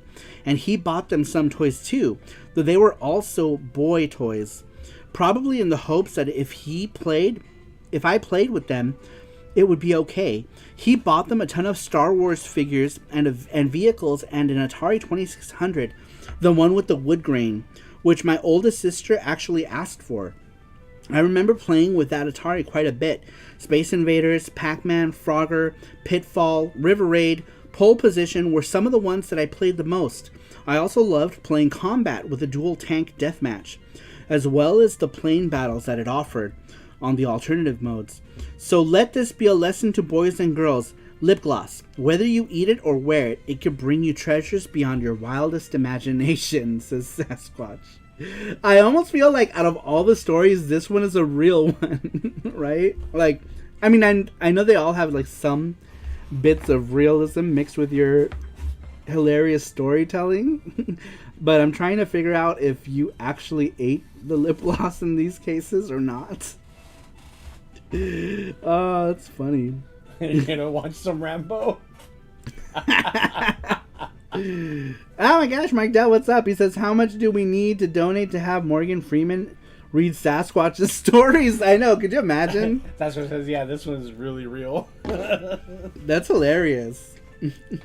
Well, not your cross-dressing trauma, but the story in general is funny. Oh man, so funny. Damn, I drank this quick. Or I didn't drink it quick. You helped me drink it. I didn't drink. That would be something. Wait, what are we talking about? Pretty amazing too. You can eat lip gloss. I know guys who would do that in grade school. They smelled so good. I remember like all how good like that stuff smelled. Even like the fruity chapsticks always smelled like you could just eat them. I was always tempted. When I was a kid, I think I took a nibble out of it, out of curiosity. I think everyone probably did. Yep. I'm pretty sure I did. I'm pretty sure I took a nibble out of a cherry chapstick when I was a kid. And like, Cassius says, yeah, I recall that stuff tasting pretty good. See? People eat it. You can eat lip gloss if you want to. Don't let people judge you. You can eat all the lip gloss and cross-dress. I feel like eating lip gloss will do weird things to your poop, says Mark Dell. GT Beakerman? Yeah, GT Beakerman says, I remember playing Star Raiders on the 2600. I could never figure out that game. Which one was Star Raiders? I had a game on the 2600 that had like a controller that looked like the Jaguar's controller almost. That had like a panel that you can like stick on the things with labels. Like little plastic panels. Fuck, I don't remember. And this game actually had music going in the background too. And then you had like this guy was like running around. Looked like space football. Glitter poops. Poop is so sparkly. It had an extra keypad. Maybe that's the game I'm thinking about. And I remember the music was pretty catchy too. But I can't remember. But I remember it was the controller had like a thing with like buttons, little rubber buttons. Chat my cheeks, says Mark Doe. All right, that was amazing, Sasquatch. I love your stories. I always love reading your stories. Number 23 comes to us from Brandon Cruz. Brandon Cruz says, it was definitely during the NES era. My uncle was into video games since the late 70s and bought all of the new consoles. So my cousins always had the latest games before my family did. It's hard to place my first video game memory in time, but I want to say that it's my uncle's basement during 1988 or 1989 when I was about 4 or 5 years old. It was the old house with brown shag carpeting. My old brother and my eldest cousin, who were about 8 and 10 at the time respectively, were playing some NES games. I know for sure Rad Racer and Castlevania 2 were being played, and maybe Contra and Ghosts and Goblins as well. Rad Racer was the game that got the most play. I remember that much. I was too young to play these games myself. Poor hand-eye coordination at that age, he says. So I mostly watched. Though I do remember getting distracted by my other cousin's Barbie dolls. I would take off the dolls' clothes and have Barbie and Ken run after each other naked, which my cousin found gross, I think.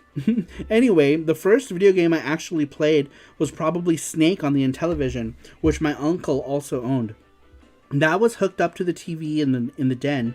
So while my older brother and cousin were downstairs playing NES games, I was upstairs with my younger cousin playing Snake. Frogger was another one we liked playing, but I remember playing that later when my aunt and uncle moved into a different house.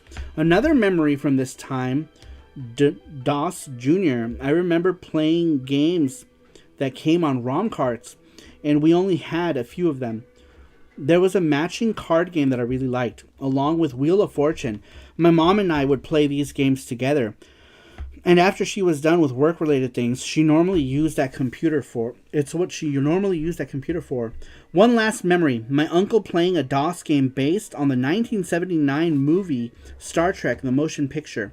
It was mostly text-based, but there was a section in the game based on the wormhole sequence, where the wormhole was depicted as the slow-moving blue wireframe shape. That image sticks in my memory. I remember thinking that it looked kind of primitive compared to what I saw my brother play on the NES. Anyway, that's about all that I can mine from my recollection of being a 5-year-old in the late 80s, says Brandon Cruz. Good night, Mark. JT. Good night, JT. Thanks for stopping in. Where's my glasses might be? It's right here. I can't see shit. Sorry. Give me 1 second. I don't know how I get so much on my glasses all the time. I think it's my wipes. I found the new ones. Oh, sweet. I have 2 new ones still. Mark Dell says, I hope you're saving all the Sasquatch stories so we can turn them into a book. That wouldn't be a bad idea. Making a Sarupro stories book and making that and doing a like book. the best stories? Yeah. That would be cool. That would be funny. We should do that. Would you guys in the Sarupro want something like that? Like a printed version of all the best stories? Now you just give it to someone to edit it. So it's like, what is this? I don't know what's going on with this music. Yeah, it's groovy. It's groovy. What are we talking here? Holy shit. Sarupro Stories book. Dude, that would be hilarious. Sorry, the name of the pinball machine was The Lost World, 1978 Bally's. Wow. Cool. So cool. That's awesome. All right. We have one more.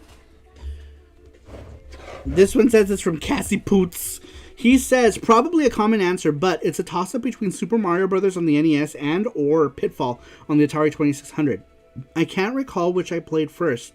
The Atari was at my grandparents' house, and the NES was mine.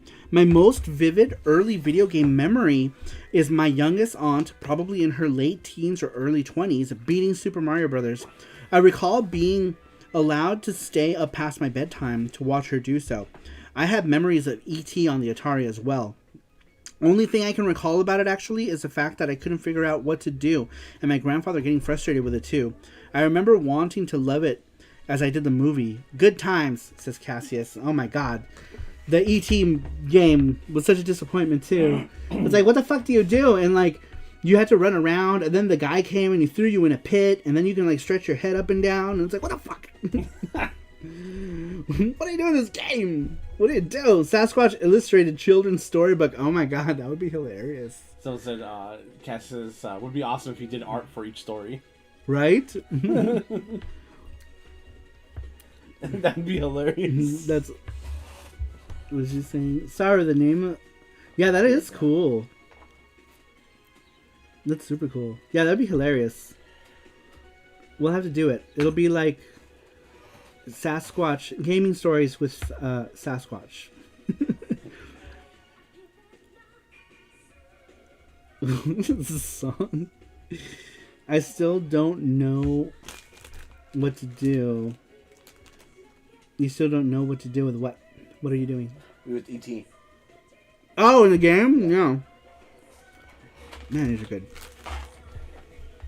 So good. All right. That was all the questions. Do we know the winner? Oh, hold on.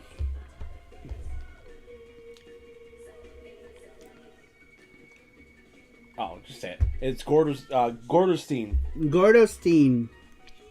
I don't think Gordosteen is here, but we'll let you know. We will let you know that you have won. We'll send an email to you. Where did you see it? Or I'm sorry, when did you do it? Where?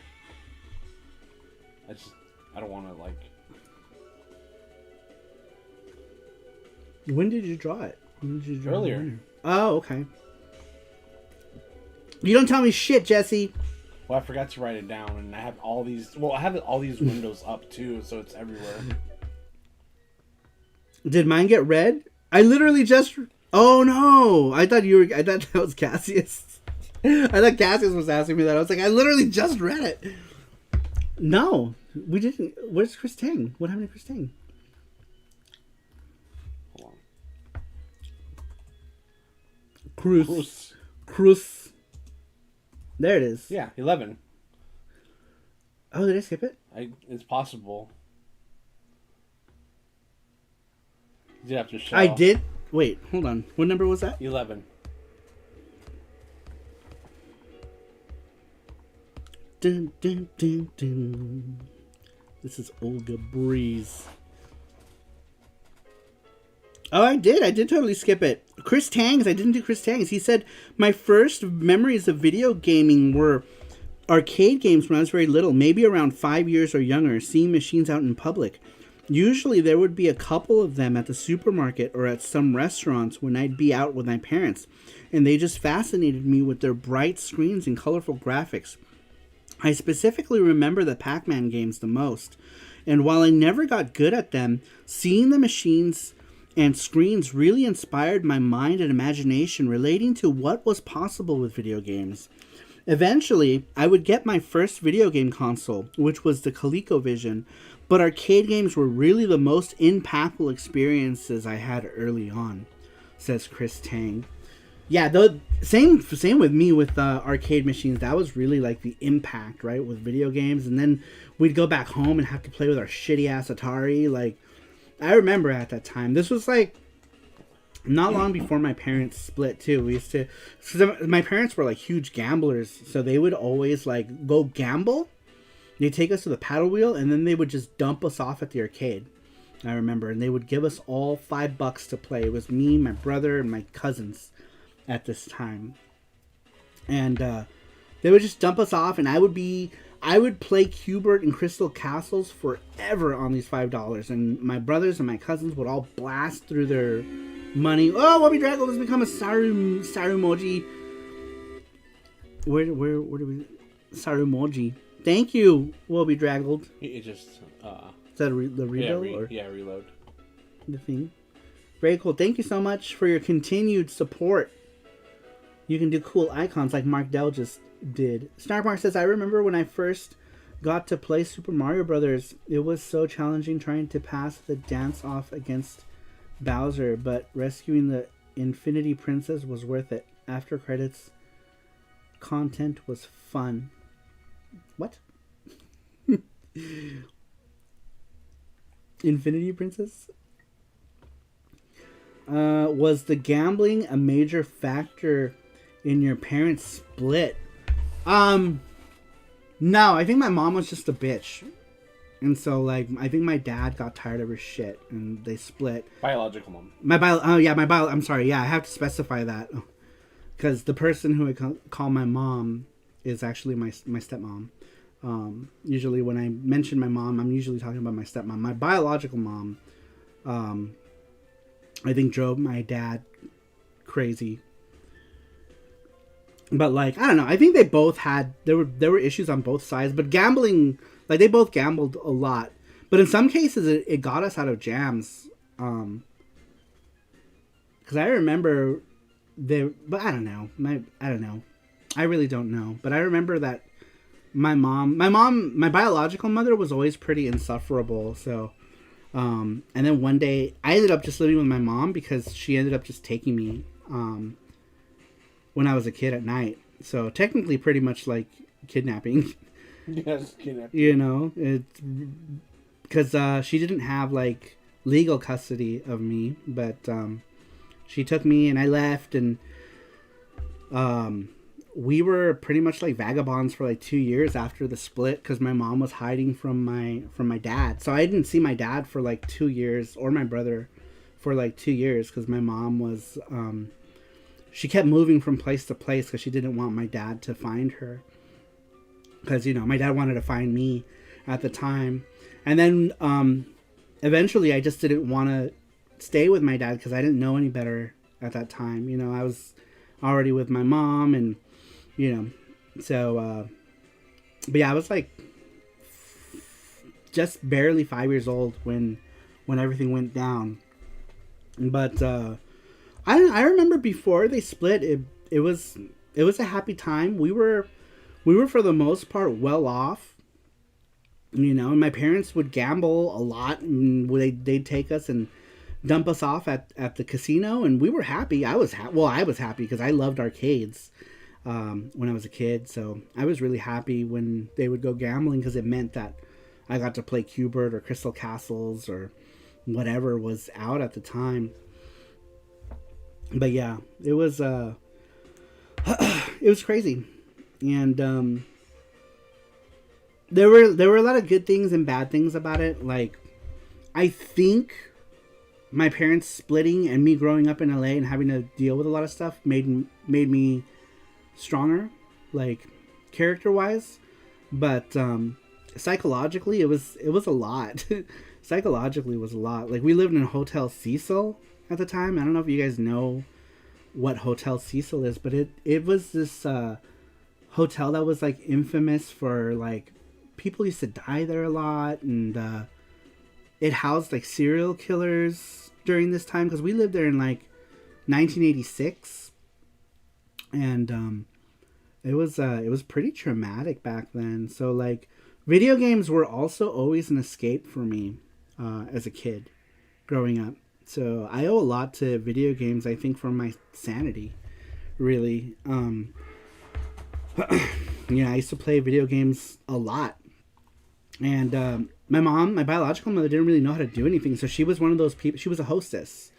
And this was a big thing in downtown. They had bars and they had hostesses. You know, basically ladies who drank with men for money. You know, they would pay to drink with the ladies, and they had to buy their drinks. They had to buy the ladies' drinks. And they had to pay to sit with the ladies. So my mom was one of those people. And so she used to always steal the jukebox money from the guys. She'd ask for jukebox money, but she'd only like put like one quarter in the jukebox and then just take the rest home. So we always had a mayonnaise jar full of quarters that I would go and play arcades. And because she worked in the middle of the night, my mom, my biological mother, would sleep all day. So I like didn't really interact with my biological mother a lot because she was sleeping during the day and she worked at night. So in the daytime, I would take quarters and I would go play, and pretty much played in the arcades all day, every day. That was my life, is I would play arcade machines as a child all the time. Let's see here. Saru, how do you stay looking so youthful? He's a witch. I'm a witch. That's what Jesse says, that I suck his energy. I think I look my age.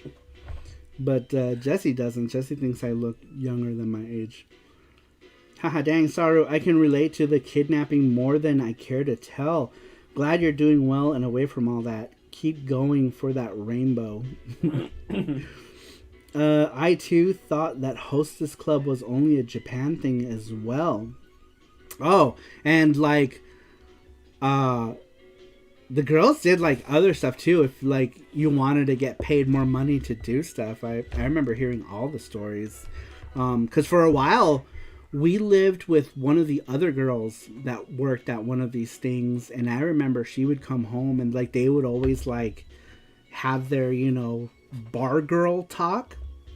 They would talk about the girls who like would leave with guys, and apparently one girl never came back, and they thought, you know, she was dead in a ditch or something like that. Yeah, they used to like share all those stories. It was crazy.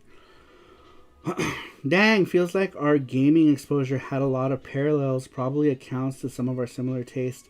So cool finding out about how friends grew up. Yeah, man, I spent I don't think there was a day that went by in my early life in childhood, except for the time that we lived in Hotel Cecil and when we lived in Lancaster. And even when we lived in Lancaster, I would go and play. There was a 7-Eleven that I would always jump the wall because I was never allowed to leave the house when we lived there.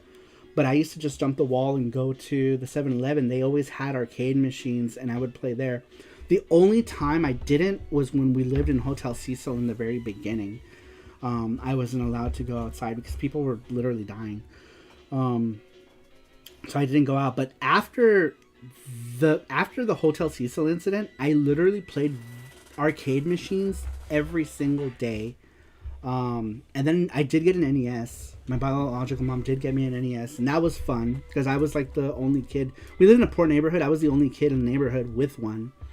So every now and again, my real mom would do something cool to make up for stuff. Ooh, excuse me. You suck all his energy out? What are you saying? You're being gross. Hey, I made it. How is everyone? Gorderstein, we were just talking about you. Gorderstein, you won a game, by the way. Hold on, let me look for him. It's right here. Winners. Winners! Yeah, see?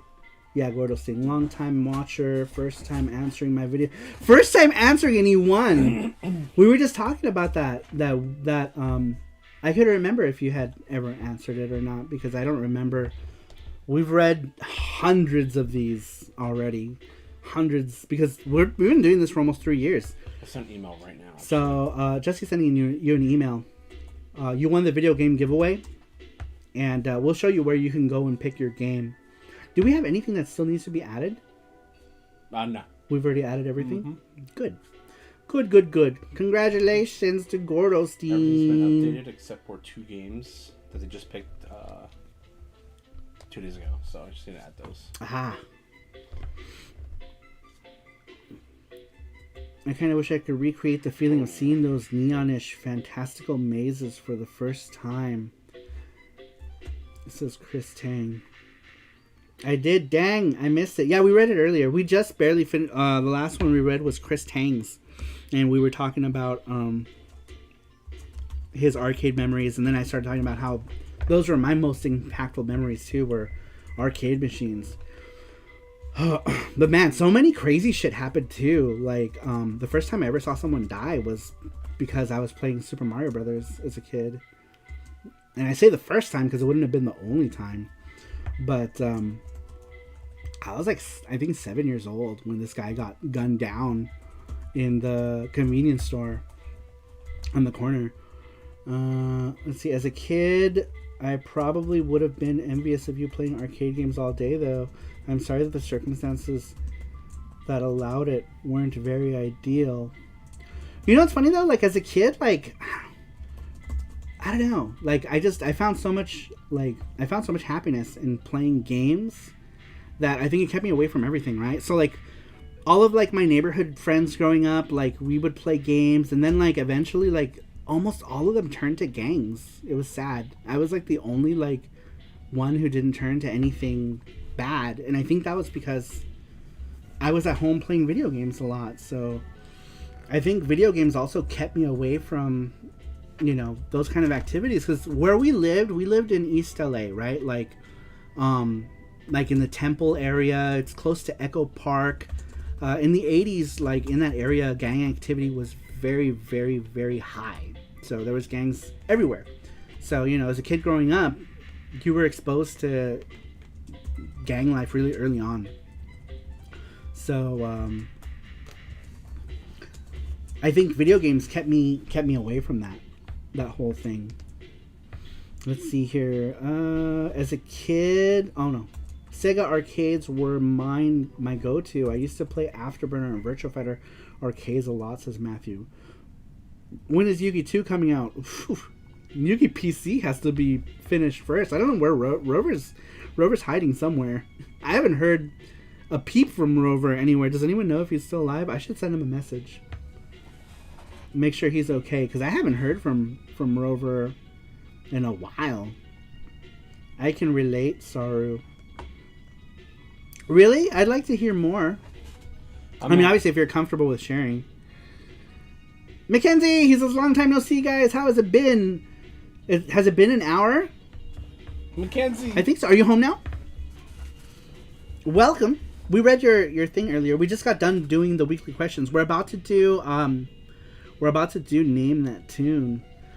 Oh yeah, East LA. My grandma lives in Monterey Park, so I've been around there at times. Yeah, Monterey Park is pretty nice. Sarupro says he was at Abby's stream this morning. Oh, was he? Oh, there's donation. $2. Long time no see, guys. That's Mackenzie. Thank you so much, Mackenzie, for the donation. And welcome home if you're... Oh, he's driving home. No, don't text and drive. Get home. Get home first. Don't text. If you're just listening, that's fine. Man, this is going to bother me. I got like... on here. Don't text. Bad Mackenzie. Safe driving first. I say that, but I'm on the phone, like, sifting through K-pop. Trying to, like, listen to... Setting up, like, a playlist. I want to hear this. Death by Twice. Death by Twice. Death by Blackpink. Driving home, so I'll be lurking for a few minutes. Good. No, don't chat. Why are you still typing? No typing. No texting. Oh, we gotta get haircuts again. I'm starting to get poofy in the back. Poofy! Sorry, I'm just in the parking lot in front of my store. Well, drive home and drive home safely. Be safe driving home.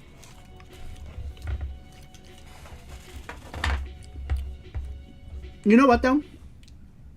Like, I was talking about, like, my stories and growing up, and, like, the circumstances were shitty, but I don't know if I would trade it off for anything. I don't know if I would say, oh, I would have rather had stayed with my dad, because I wouldn't be into any of this stuff if I hadn't stayed in LA, I think. If I had stayed here in Las Vegas, I would have been, like, basic like everybody else. But I think because I grew up in LA and I went to a lot of different schools, I got to meet a lot of different people. You know, I went in junior high school, I went to school in K-Town.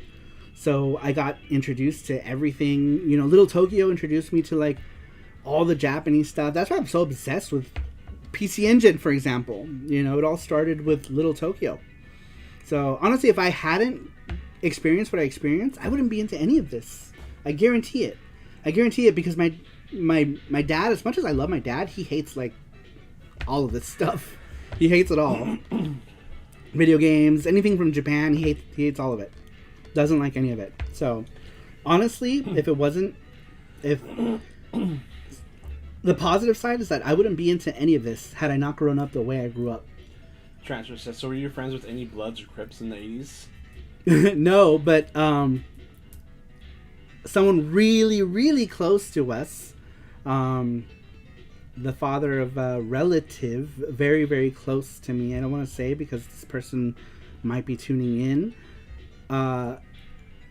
This person's father was 18th Street gang member at the time, and then after he had child, he stopped with that stuff. But for the longest time, he was very much into gang-related activities.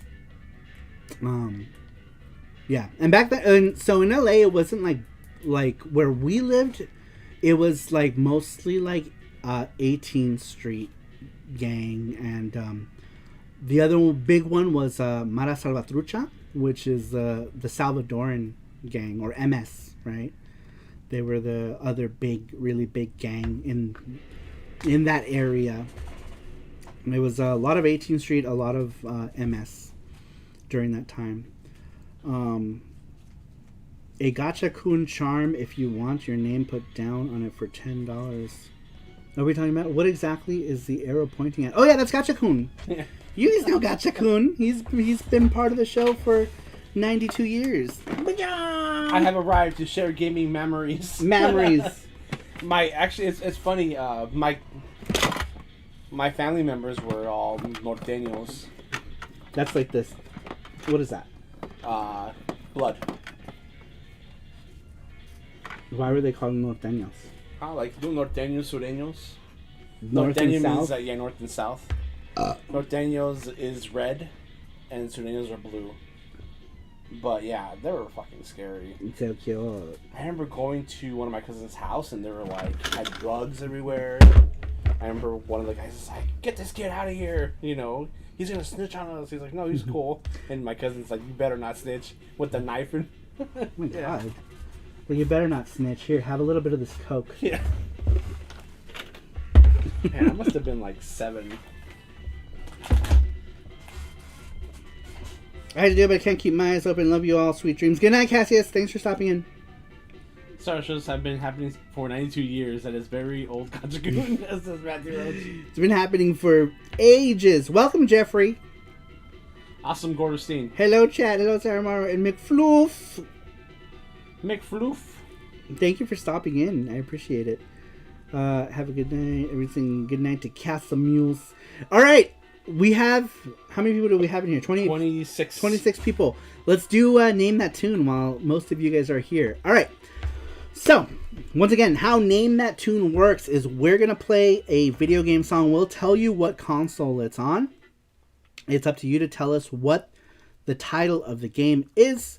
First correct answer that appears here in this chat is going to be the winner. So make sure that your chat is set to live chat and not top chat. Make sure that you refresh your chat window also so that you can be as caught up as possible to what's going on. Correct answers get the point. If it's a game with multiple parts, like if it's like Mega Man or whatever, give us the part with it too. So if it's for Mega Man 2, make sure it says Mega Man 2. No abbreviations, not MM2. Make sure you put in Mega Man 2 or Rockman 2. If you want to use the Japanese name, and the correct answer has to go here. You guys, finger time. All right, let's go. So remember, you guys, we're going to start. Good luck, everyone. Still in the parking lot. I can relate. Sorry, my parents sigh when they see my video games collection. I feel they don't support me streaming. They don't understand games bring us together. Yeah, you know, I mean, it's like old people. They don't know, you know, the older generation. They don't understand any of this, so it doesn't make sense to them. Let's roll, says Randrick. All right, and it was okay. So we're going to go ahead and start off. Remember, first correct answer that appears here in the chat is the person who gets the point. The person with the most points gets to do a roll in Gacha-kun to win cool prizes. All right, you guys. We're going to go ahead and start soon. All right, first track. Name that tune in 3, 2, 1.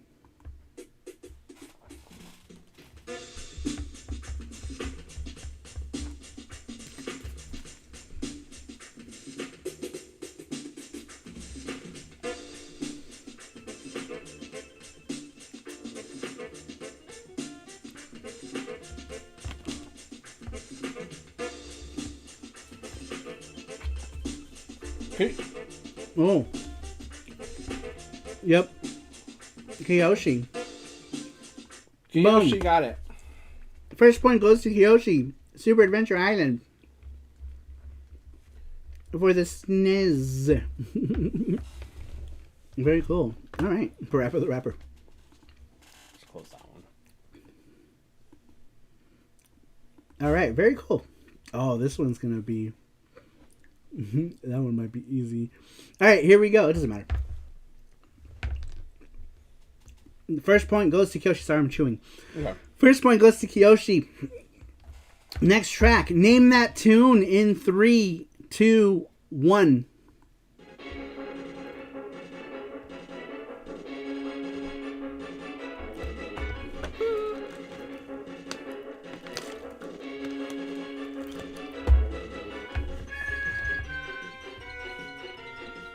Boom. Oh, Sticks! Sticks got it. With Act Razor. Wow, just look at everyone. Very cool. All right, we have winner. Sticks got it. Welcome, Sticks. Level 8, one of the level 857 boys popped in with the correct answer. Metroid, Rival Schools, united by cake. Oh, I'm lagging bad tonight, says Randrick. Yuzo, that's right. We played last night. We played the new ActRaiser on Twitch. Man, it's I don't know how much. All right, let's not talk about ActRaiser. We'll talk about it later. Let's move on to the next one because I have a lot to say about that new one. Yeah, make sure your chat's on live chat. I'm sure you guys. I mentioned all that. Make sure your chat's on live chat. Make sure you've refreshed. We have 1 point for Kiyoshi, who is Omikuma, and 1 point for Sticks. Next track. Name that tune in 3, 2, 1.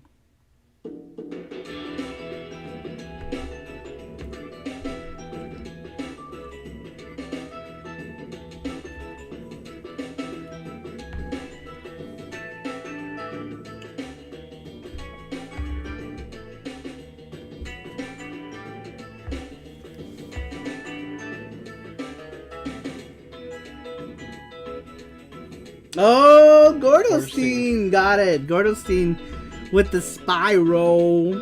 Bubsy. Very cool. All right. Gordostein got it with Spyros. With Spyro the dragon. He's so cute. I love Spyro. I should play the other games. I got the collection. Oh, we should go through it at some point. I think we got it for both PlayStation and Switch, don't we? Do we have both? No, I think we gave the PlayStation 1 just to your nephew. Oh, okay. Some Red Book crap. Says GT Beakerman. Bubsy the Dragon. Yes. Oh man, never played Spyro. Spyro's so cute. Alright, so we got 1 point across the board for everybody. Alright, you guys, next track. Name that tune in 3, 2, 1.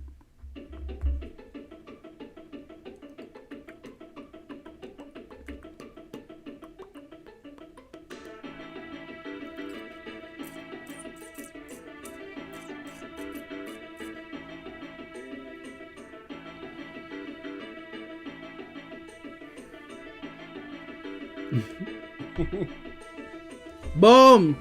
Cerulean with the correct answer. Very good.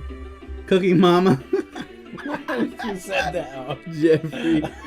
Yes, Cookie Mama. No, it's Dracula X. Good job, Cerulean, with the answer. All right, we've got 1 point across the board. How many is this one? This or what we're streaming? Yeah. So we got. So this one, we have 4 more. Yeah, 4 more. We have 4 more. 4 more. All right, here we go. Here we go, you guys. Name that tune. Here comes the next track. Name that tune in 3, 2, 1.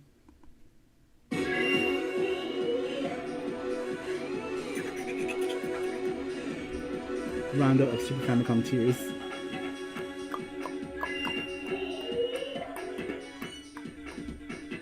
Man, I play this so much.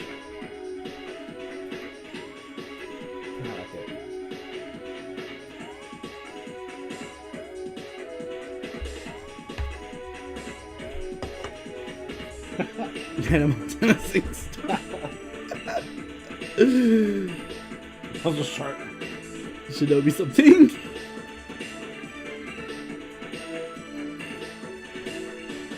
Oh, Jeff. Oh, he even told us who the track was and everything.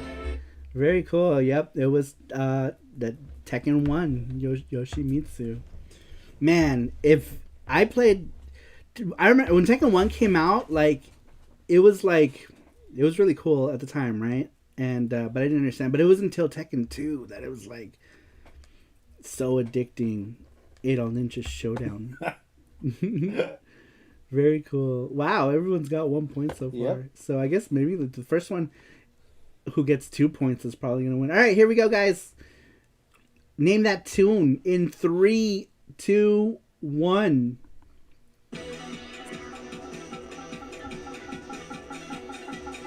Oh, this might be a hard one.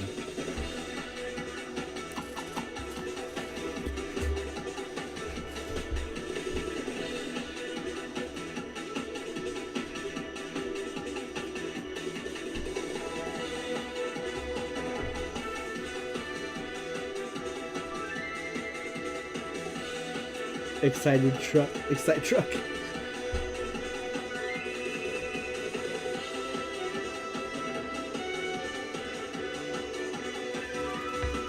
I'll give you guys a hint. Neo Geo.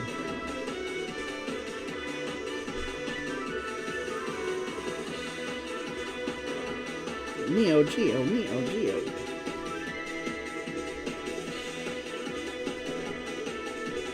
California Games, Hacky Sack.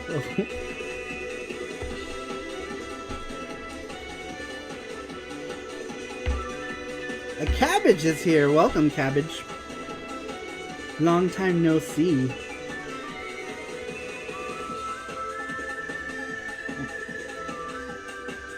So everyone's saying Samurai Showdown. Does this really sound like Samurai Showdown?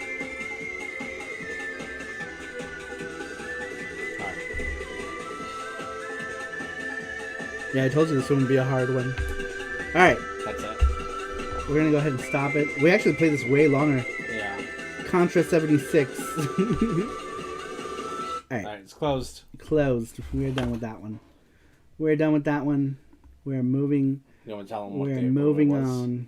Moving on. Yeah, we're just giving it because there's always like that like little delay, lag, you know? Yeah.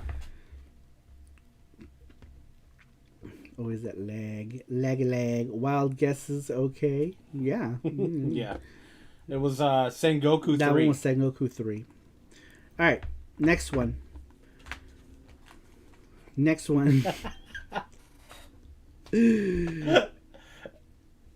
just kind of funny. Yes, because people are still trying to answer. Now that one's done. We're done. We're done. We're moving on. We're moving on to the next one. All right, guys. Name that tune. Name that tune in 3, 2, 1.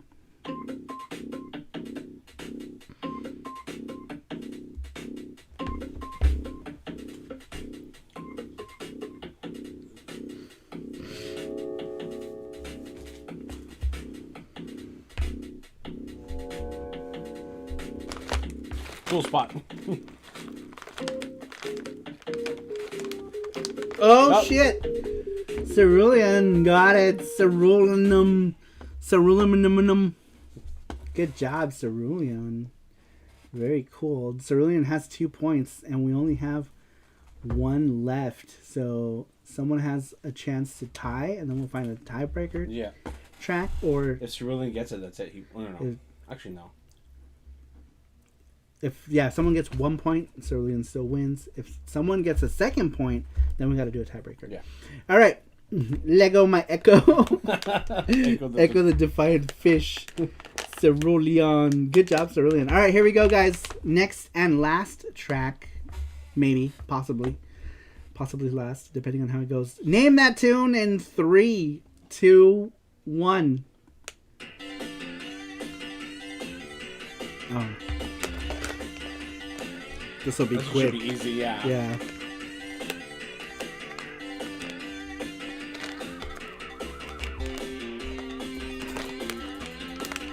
Oh no, I opened this weird. Boom! Cerulean got it! Yeah. Cerulean, you won. You won the world. No, you still won more.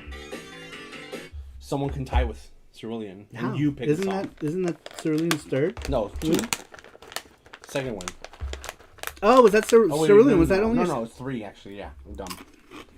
So yeah, Cerulean won. Yeah, that was Cerulean. Sorry, I forgot to mark this one. Yep. You won, Cerulean. Mmm. These are good. Umami. Umami. Oh, fuck. Very cool. Good job, Cerulean. That means Cerulean gets the Gachapon thing. Let's go. Let's go. Gotcha coon. Alright. I'm just going to play this music, huh? Yeah, just play it.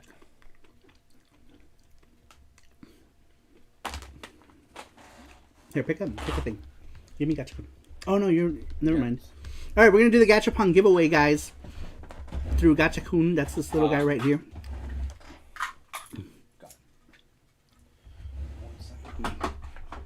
I like how we have, like, all these things. 100%. Pick your number 1 through 4.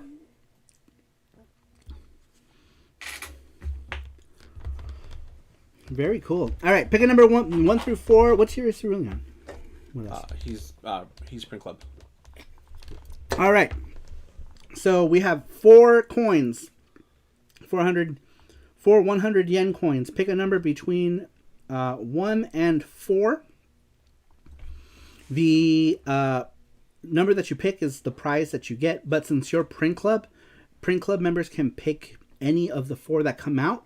But if the big prize comes out, it still has to land on the number that you pick. So if you pick number 3 and the big prize comes out on number 3, then you get it. But if they're all like normal, what are you doing? Are you violating Gachakun?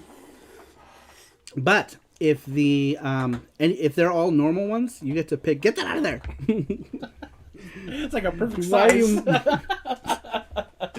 Jesse is molesting Gachakun. What did he ever do to you?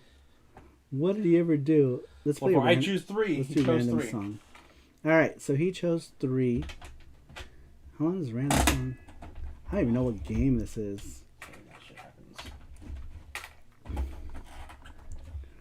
All right, let me look for a game. Give me your cloth. Your face. This? Oh, yeah. Hold on. I'm gonna shake it really quick. Shake it. It's stuck. Oh, what happened in the picture? There. Oh, okay. Did Did someone show our mess? Yeah. It's okay. Okay. First one. All right, ball number 1. Ball number 1. Let me find a song here. Does anyone have any game requests or game music requests? Ball number 1 came out. What is ball number 1? Ball number 1 is something cool. It looks cool. Oh. What? When did you find this? I didn't know we had any of these still. What is it? Kenshiro, Fist of the North Star. Oh, yeah. Those were from those coffee things. There we go. Now you can see it kind of clearly. Well, you can't see the front. All you can see is I found that in the back. Yeah, I remember these guys. In the box. His hair's all bent inward. I know, because it's been in there for like so long. Or is that no? I think that's how it is. Chrono Trigger music says sticks. Cool. Oh wait, no. Matthew Roach says Metal Gear Solid theme. Let's do that. Oh wait. Yeah, no. Let's do. Sorry, I'm just trying to read. Let's do Matthew Roach just because he's Sarupro. Alright, so we'll do a track from Metal Gear, and then we'll do some Chrono Trigger. We'll start with Metal Gear. Alright, ball number 1. That was Kenshiro. Here.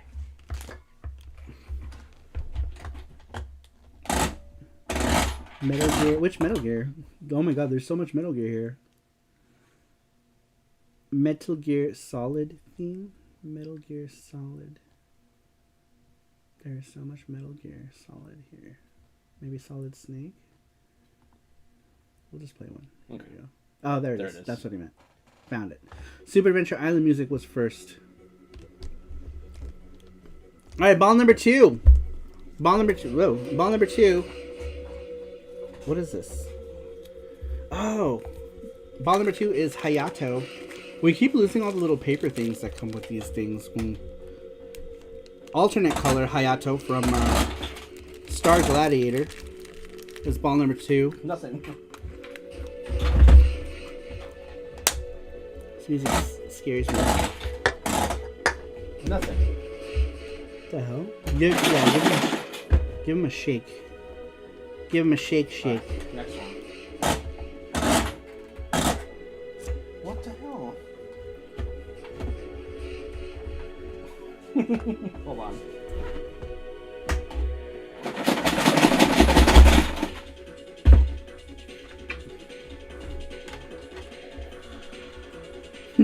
Oh. There it is. What number do you pick? 3. All right. Oh. Yeah. That sounds. Ball number 3 is a thing, and I think I know what it is. Yeah. Yep, it is.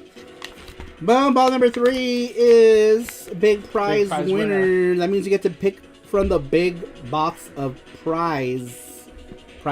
Big box of prize. Your prize win now. Hamster dancing. Jesse put this together. It's so funny. All right, very cool. All right, Cerulean, do you want us to roll the last ball just to see what that was? I assume you don't. I assume you want to go with big box of prize.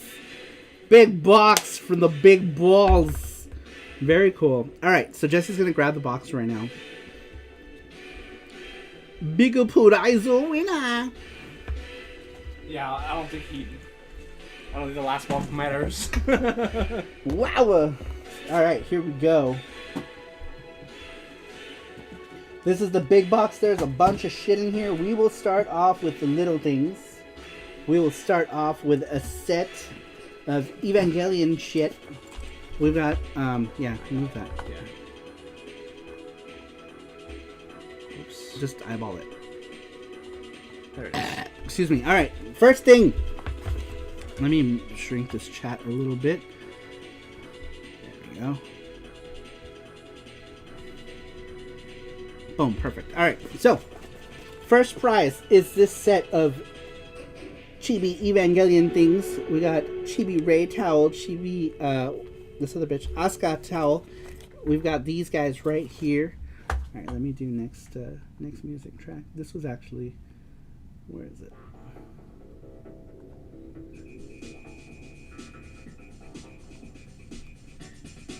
There you go.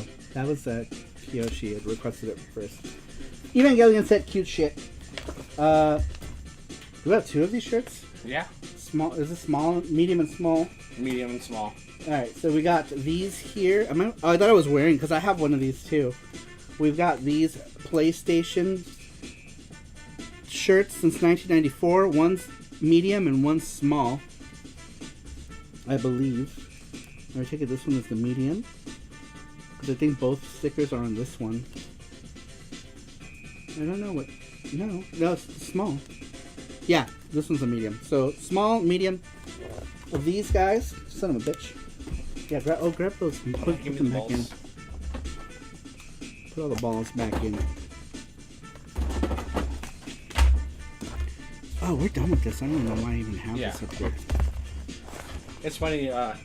We were like the whole big prizes. So happy that people are winning big prizes, you know. Yeah. All right. Next is a set of Saint Seiya figures from Japan. They don't make these anymore. It is, I don't know who the fuck these characters are, but these are Saint Seiya figures from Japan. That is a whole set of retro figures. We've got a PS3 set of all the Batman games on the PS3. We've got more games. We have a copy of Infamous, which we should probably give this away with something else. Yeah. I feel. We've got a PS4 copy of Cyberpunk along with the, whatchamacallit? Tin. Whatever you call these. Whatever you call these guys. Tin, yeah. We've got a brand new copy of Zone of the Enders Mars. A brand new copy of Darksiders 2. And then, what the hell? Why is it, are we giving this away? Yeah, Super Mario cereal? I don't know that this is probably not even edible. It's for the code. Oh, okay. That's got an amiibo in it, right? Yep. An amiibo thing. Mm-hmm. We have storage, Nintendo 3DS storage. Brand new. We've got this goofy Kingdom Hearts thing that's been in here for like a year and a half. I have one, he's so cute. Nobody will take him home. This one too? Yeah. Okay. We've got this guy right here.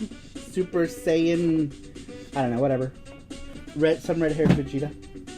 And then we have this Chun-Li PS2 holographic joystick right there. She's doing high kicks. She kicks high. And that is everything. So you pick something. You pick something from that box. You pick some forbidden cereal. Sorry, remember you have a 360. You have 360 games. I'm shocked. I had a 360. I used to. I have like 10. Yeah, and Jesse has a 360 too. Oh, Pantsu. So, yeah, I actually, I got a 360 back in the day. I left my old one in Australia, but I had gotten one for Ridge Racer 5. Ah, he's going with the controller. 6. Sorry, Ridge Racer 6. Oh man, as a Chun-Li fan, I gotta go with that controller. Very cool. This is one of the first controllers. The first prizes that were in the big box. Yeah, and somebody had picked it, and then they changed their mind and got something else. And this got thrown back in the box. So, very cool. This is a PlayStation 2 wired controller. I have a Ryu one, just like this one, but it's red. That I have. This box is so cool, though. It is, The yeah. art is so dope on this.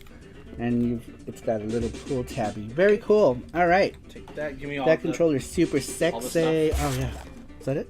I think so. Yeah, that's it. That's all the stuff. Very cool. All right. Chun-Li goes to Sarulanum. Stick says he has the Ryu one. Very cool. They're neat controllers. They're not the best, but they're decent. Yeah, it's like Saturn style for your PS2. It doesn't feel as good though as the Saturn controller does. Like I think Saturn controller feels better than it, but it's not bad. It's not bad. All right. I'm marking that for Sarulanum. Sarulanum. Very cool. That's awesome. I landed on the big prize. Yeah, that's great. Very cool. Very cool.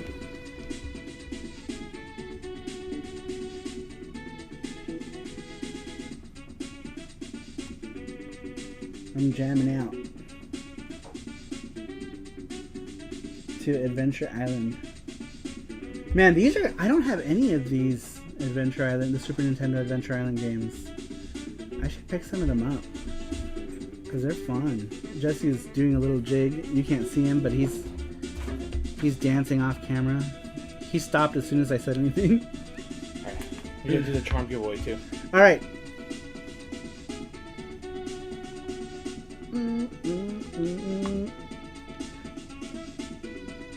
Saturn controller is better. Yeah, Saturn controller is like the best. The best. Sorry, after this, can you play that after that track's over? Alright, we got another giveaway to do. Transfer donated $20 towards the charm. But he always donates his charm, so we're gonna do that giveaway for the charm. For the charmy charm. And we got our winner. Our winner is the fuzziest of all woodland creatures. I think we all know who the fuzziest woodland creature of the Saru crew is. He is the winner. Dancing Floof. Yeah, he was dancing. He was The winner is Sasquatch.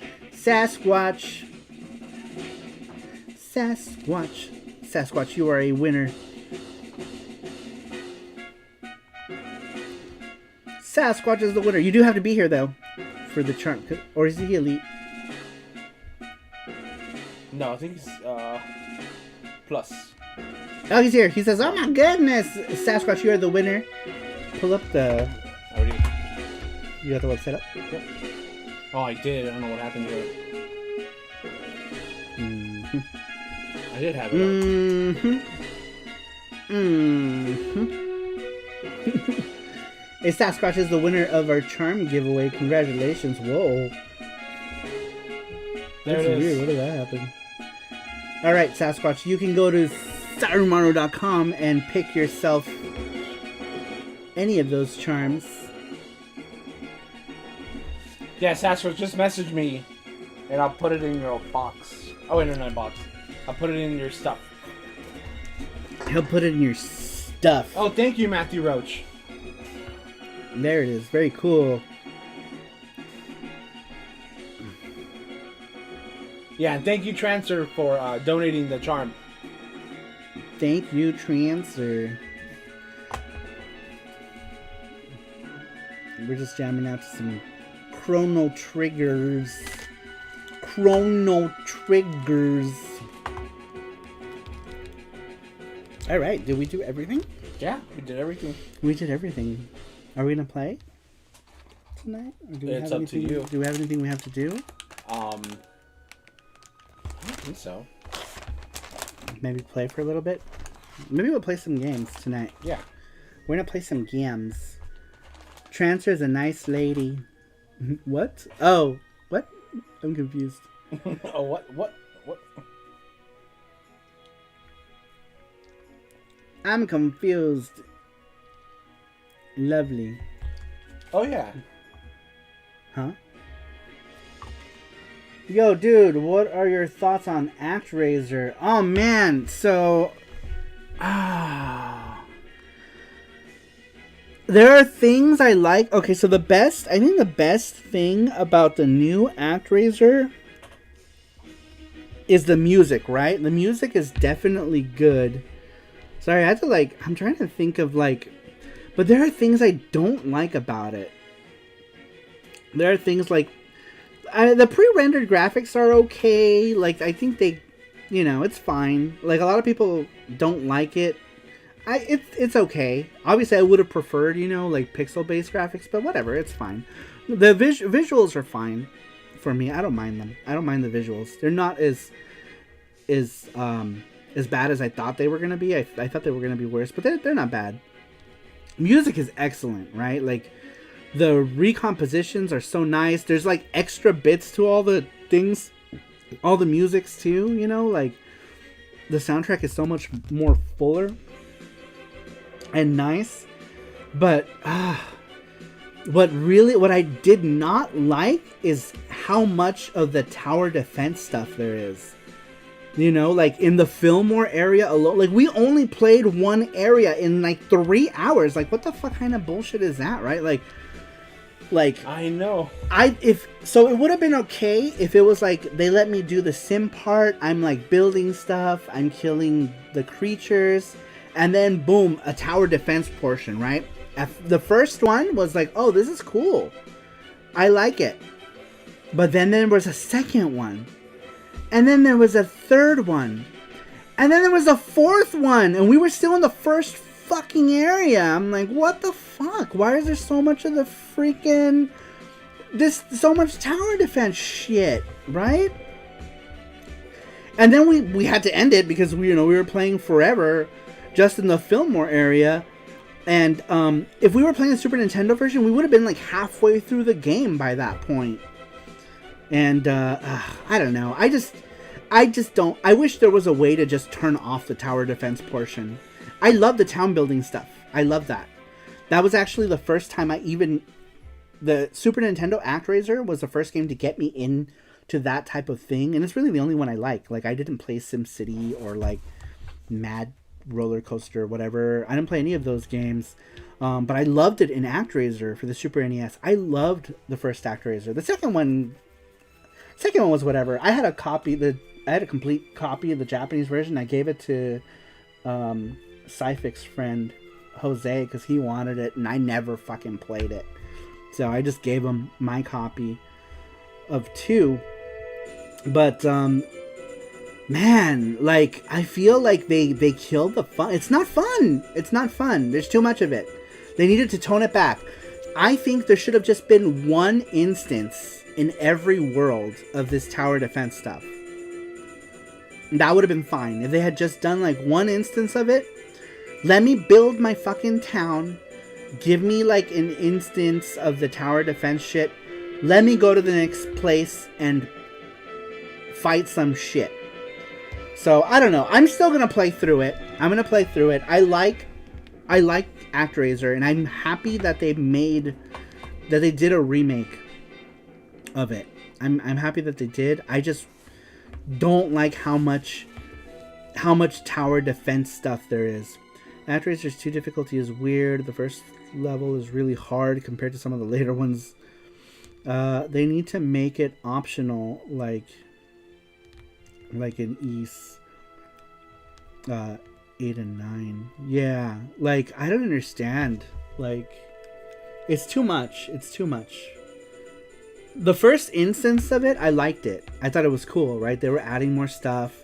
I didn't mind that they added, like, those things now where you have to go and there's, like, more to the action bits, right? Where you go and you destroy the core. I didn't mind that either. I thought that was kind of cool as well. I thought that was... What's up, Huffman? He says, hello all from Hawaii. Oh, we want to go to Hawaii so bad. We haven't been back to... We went in 2019. Before the pandemic. We went to Hawaii. I want to go. I'm glad we did, or else we would not saw... Shidokia. Yeah, Shidokia is gone now, sadly. Super sad over Shidokia being gone. They need a code just to play the action parts. Yeah, that would have been fine. Or like, but I liked how the original game was. The original game was action and then town building. I think if they can patch it to where it's just those 2 things, right? Action bits, town building. Action bits, town building. I would have been happy because that's what I fucking remember of the game. But like, the tower defense parts made me upset. when there was a 4th one, it was exhausting at that point. It just wasn't fun. It just wasn't fun.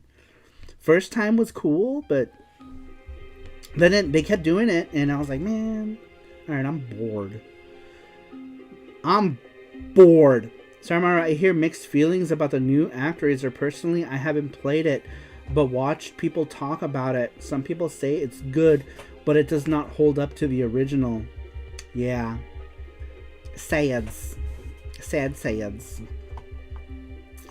Snowichi, what is up? Long time no see. How have you been? We don't have the original ActRaiser, do we? We don't, no. Sad. I used to have it. That was I was telling the story yesterday about my biological mom pawning all of my Super Nintendo stuff. You know, she pawned all of it. My Super Nintendo, my Super Famicom games. And I remember my friend was like, "Did you know your Super Nintendo is in the pawn shop?" And my mom didn't even tell me. My biological mom, not the person I call my biological mom didn't even tell me that she had pawned it. My friend had to tell me that he saw it in the pawn shop, and he told me on our way to school that he had seen it at the local pawn shop. And I'm like, how do you know it's mine? It's like, because it has your burn marks on it. Because I burned, when I was removing the things, I used a hot butter knife to do it, and I burned the top of the SNES. So there was always like these 2 big like lines going in diagonal directions at the very top. So it was, it was a giveaway, that it was my Super Nintendo, because I had burned the plastic tabs to play my Super Famicom stuff. So yeah, my mom had pawned it with everything. She pawned it, and I think like when I confronted her for it, I'm like, how much did you get for it? And I think they gave her like $50 for everything. And she had pawned my Super NES with I had Darius Twin, ActRaiser, Legend of the Mystical Ninja, Congo's Caper, which was called something else in Japan. Ranma 1/2, Dragon Ball Super Butoden, Fist of the North Star. Pretty much all of the games that I talked about in my shows, like all my Super Nintendo memories when we talked about it, she pawned all of it. So, yeah. I got a copy of Darius Twin again for the Super NES, and I have the Super Famicom one. I haven't gotten back a lot of them. I haven't gotten back Ghouls and Ghosts for the Super Nintendo. I haven't gotten that one back. I haven't gotten ActRaiser back.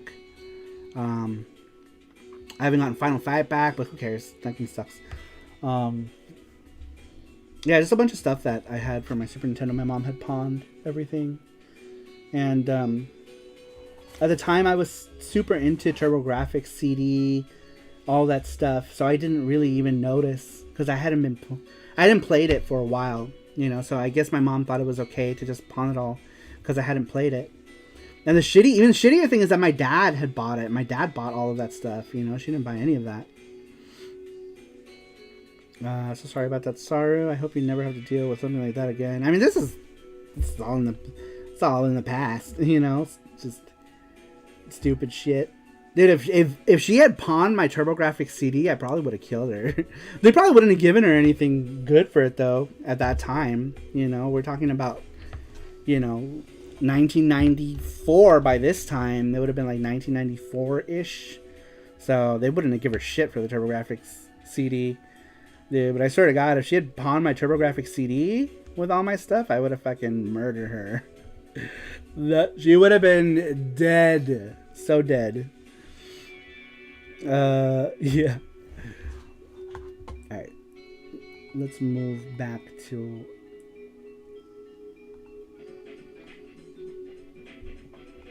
Sorry, I went back to Adventure Island music.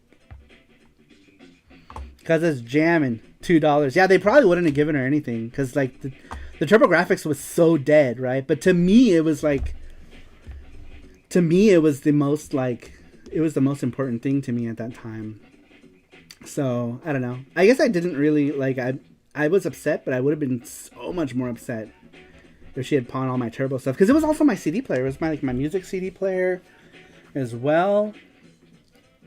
I doubt a pawn shop would have even known what a PC Engine CD would have been. It was the TurboGrafx. I still have my original TurboGrafx CD from back in the day.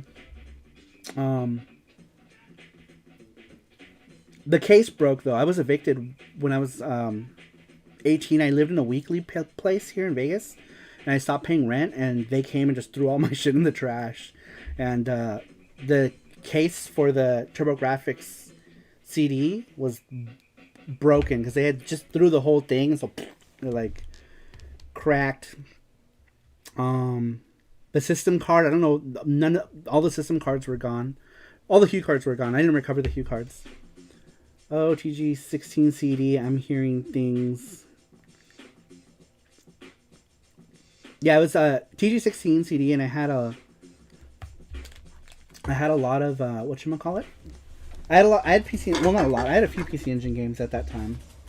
They were expensive. I had mostly demos. PC Engine games were expensive. At that time, I think the only PC Engine games I had were Fatal Fury 2, with a Kisato converter, an arcade card Pro. I still have my arcade card Pro. What else did I have? A Variable Geo, and then a bunch of cheap games like Eldis. I didn't have a big collection. Eldis Roa. Eldis Roa.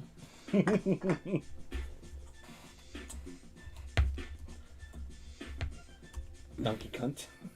Donkey cunt. There it is. Oh, I love this music. Were you just singing East music? Yeah. I got cream pie. It's mine. It's Jesse's. What all consoles count as 32-bit? Game Boy Advance? I think Jaguar would fall under that category, wouldn't it? Sega Saturn, PS1, 3DO, Amiga CD32.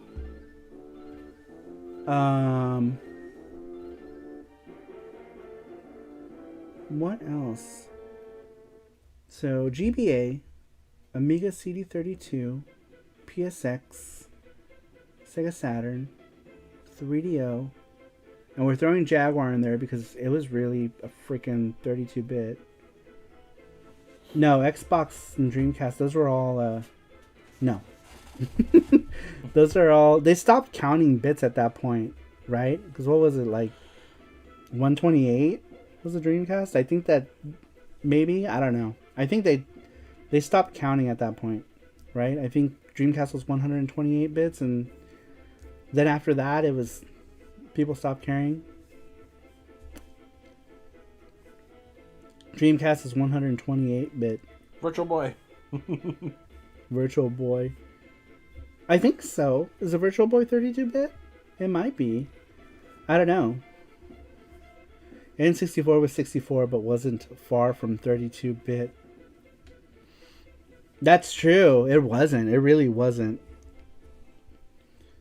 Come the PS2, the bit war stopped. Yeah, I think,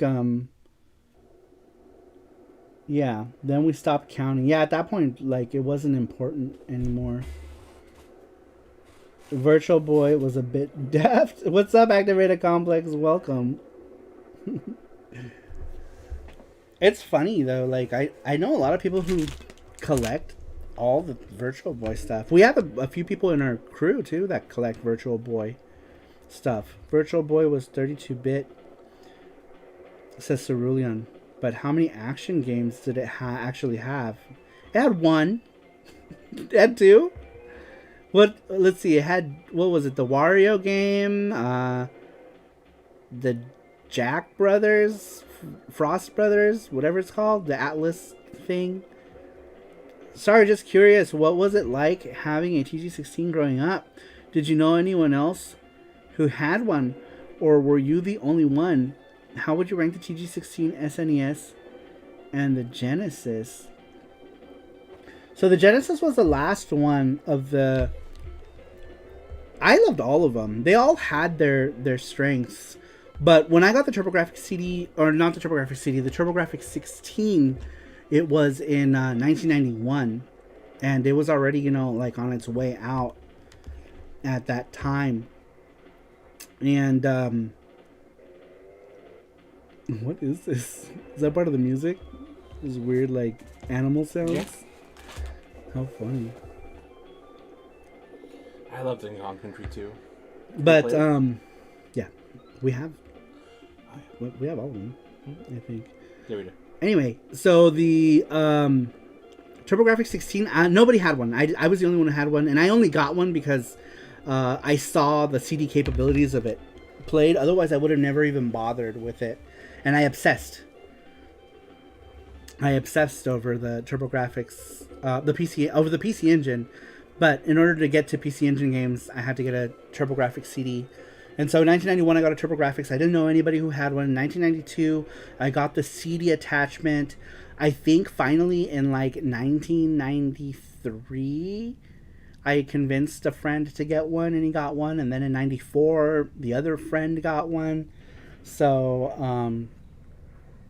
and I think the friend who got it in 94 got it because my friend who had gotten it in 93 got it, and we were both talking about it.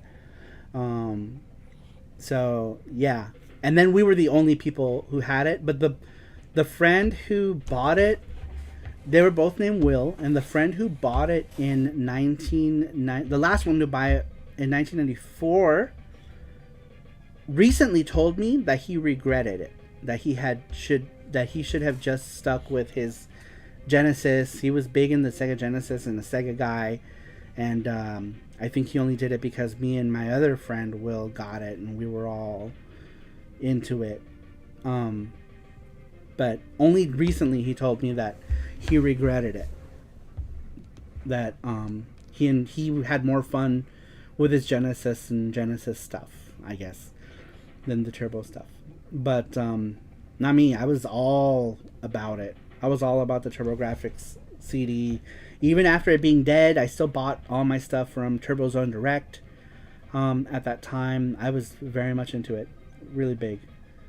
Let's see. In 91, that's the year I got my NES. Wow. Or we, anyway. It was for the family. I still have it today, though. That's awesome.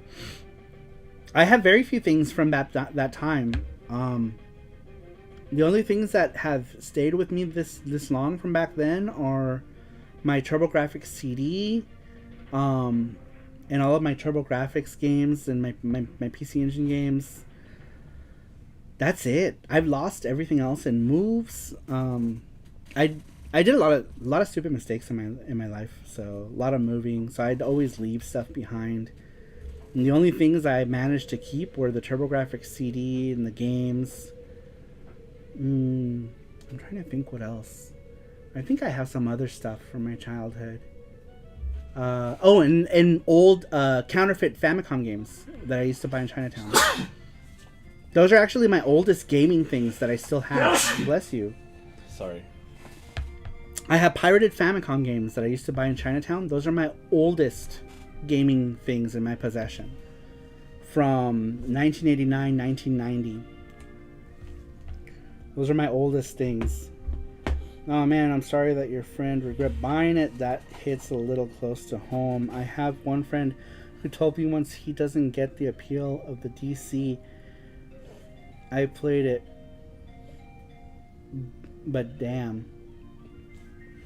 Yeah, like a lot of people have mixed feelings about the DC still. Like a lot of people are like, "Oh man, the library's kind of crap," and I liked it. I think there was a lot of stuff. Obviously, the PS2 had way more, right?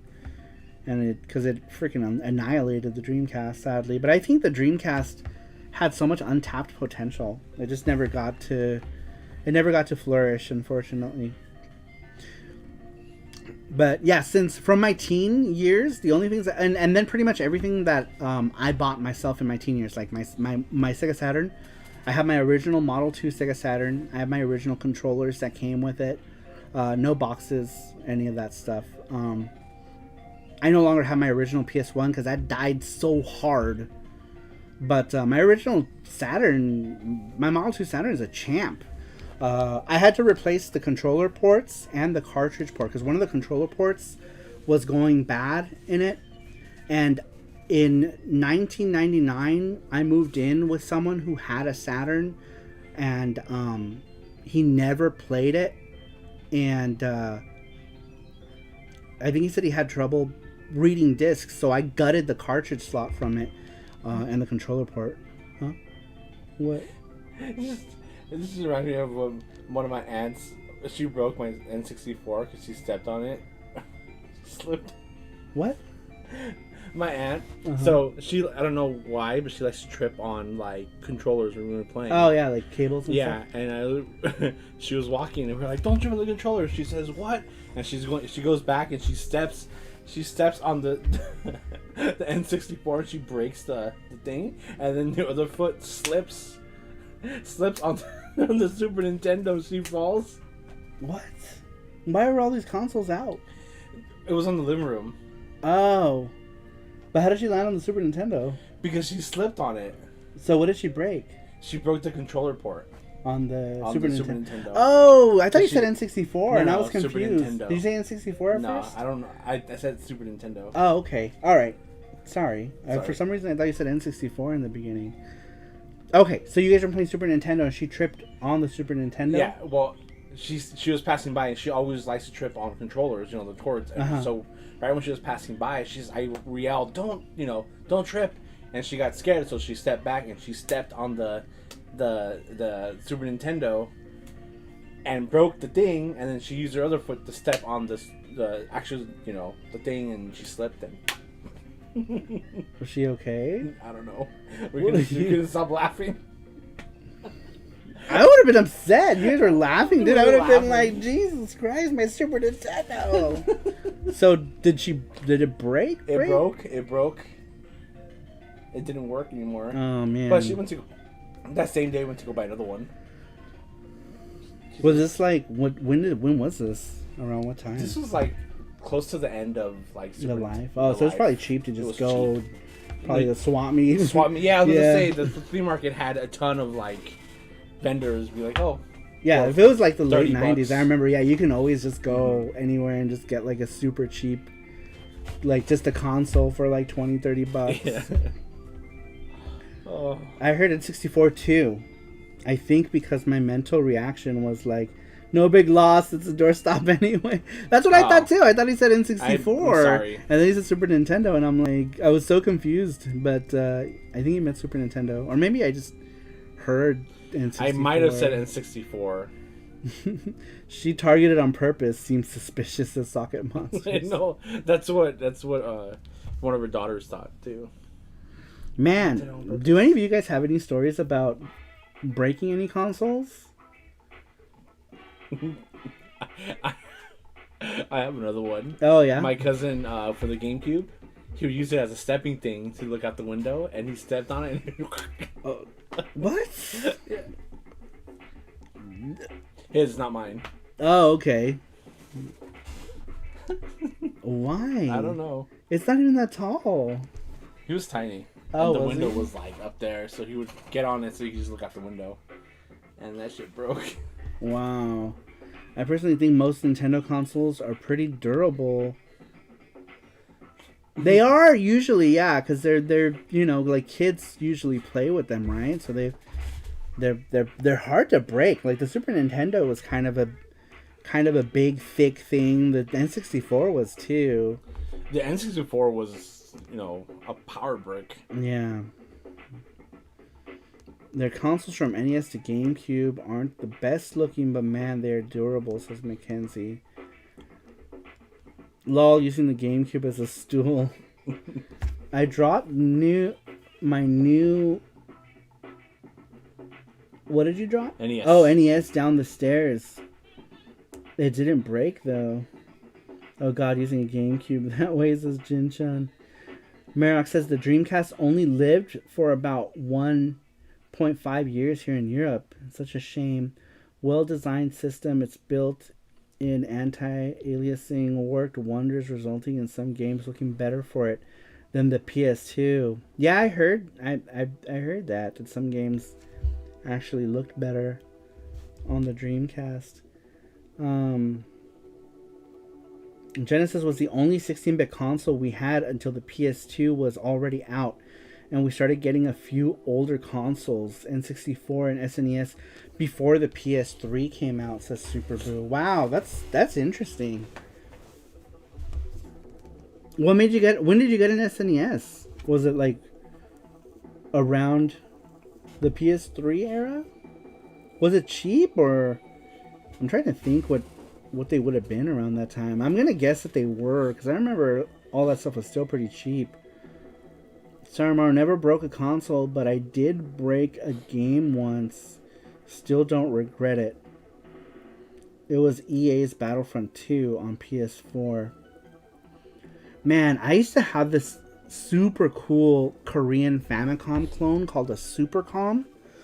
And it was so cool because it was like a Famicom clone console, right? It was big and it was gray. It had a cartridge slot in the middle. And it had two doors that you would press in and they clicked in. It was like you pushed in and they clicked in and then the controllers came out of it. But it also had a plastic panel in front of it that housed one IR controller. And the IR controller worked like shit, but it looked like a freaking spaceship. And it had like 120 built-in Famicom games.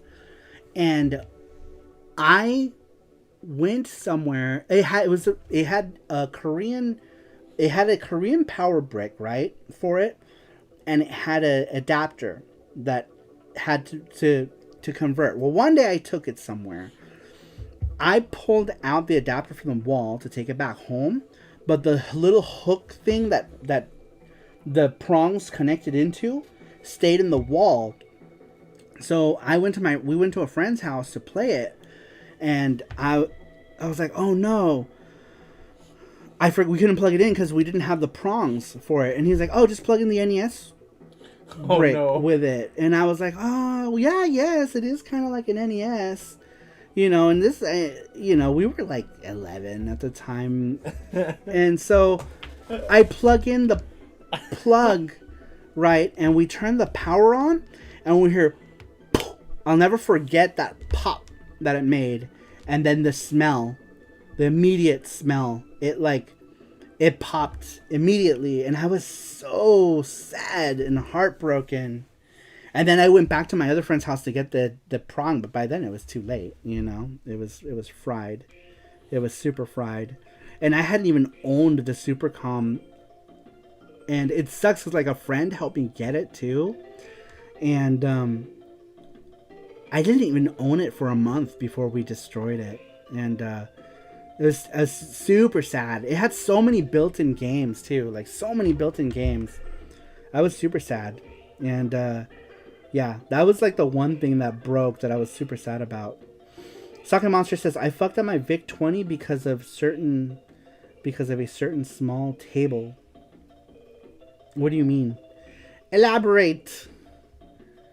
Yeah, dude, we fried that shit good too. Like the pop was so distinct.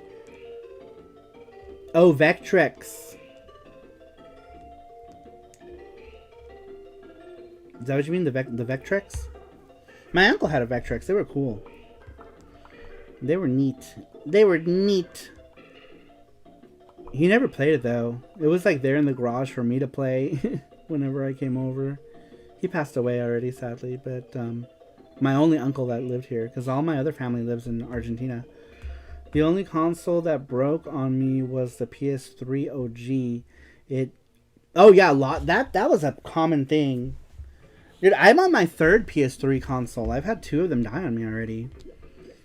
I had the original one. The original one started we were playing Assassin's Creed, and all the polygons started shooting out of the characters. Do you remember that? Yeah.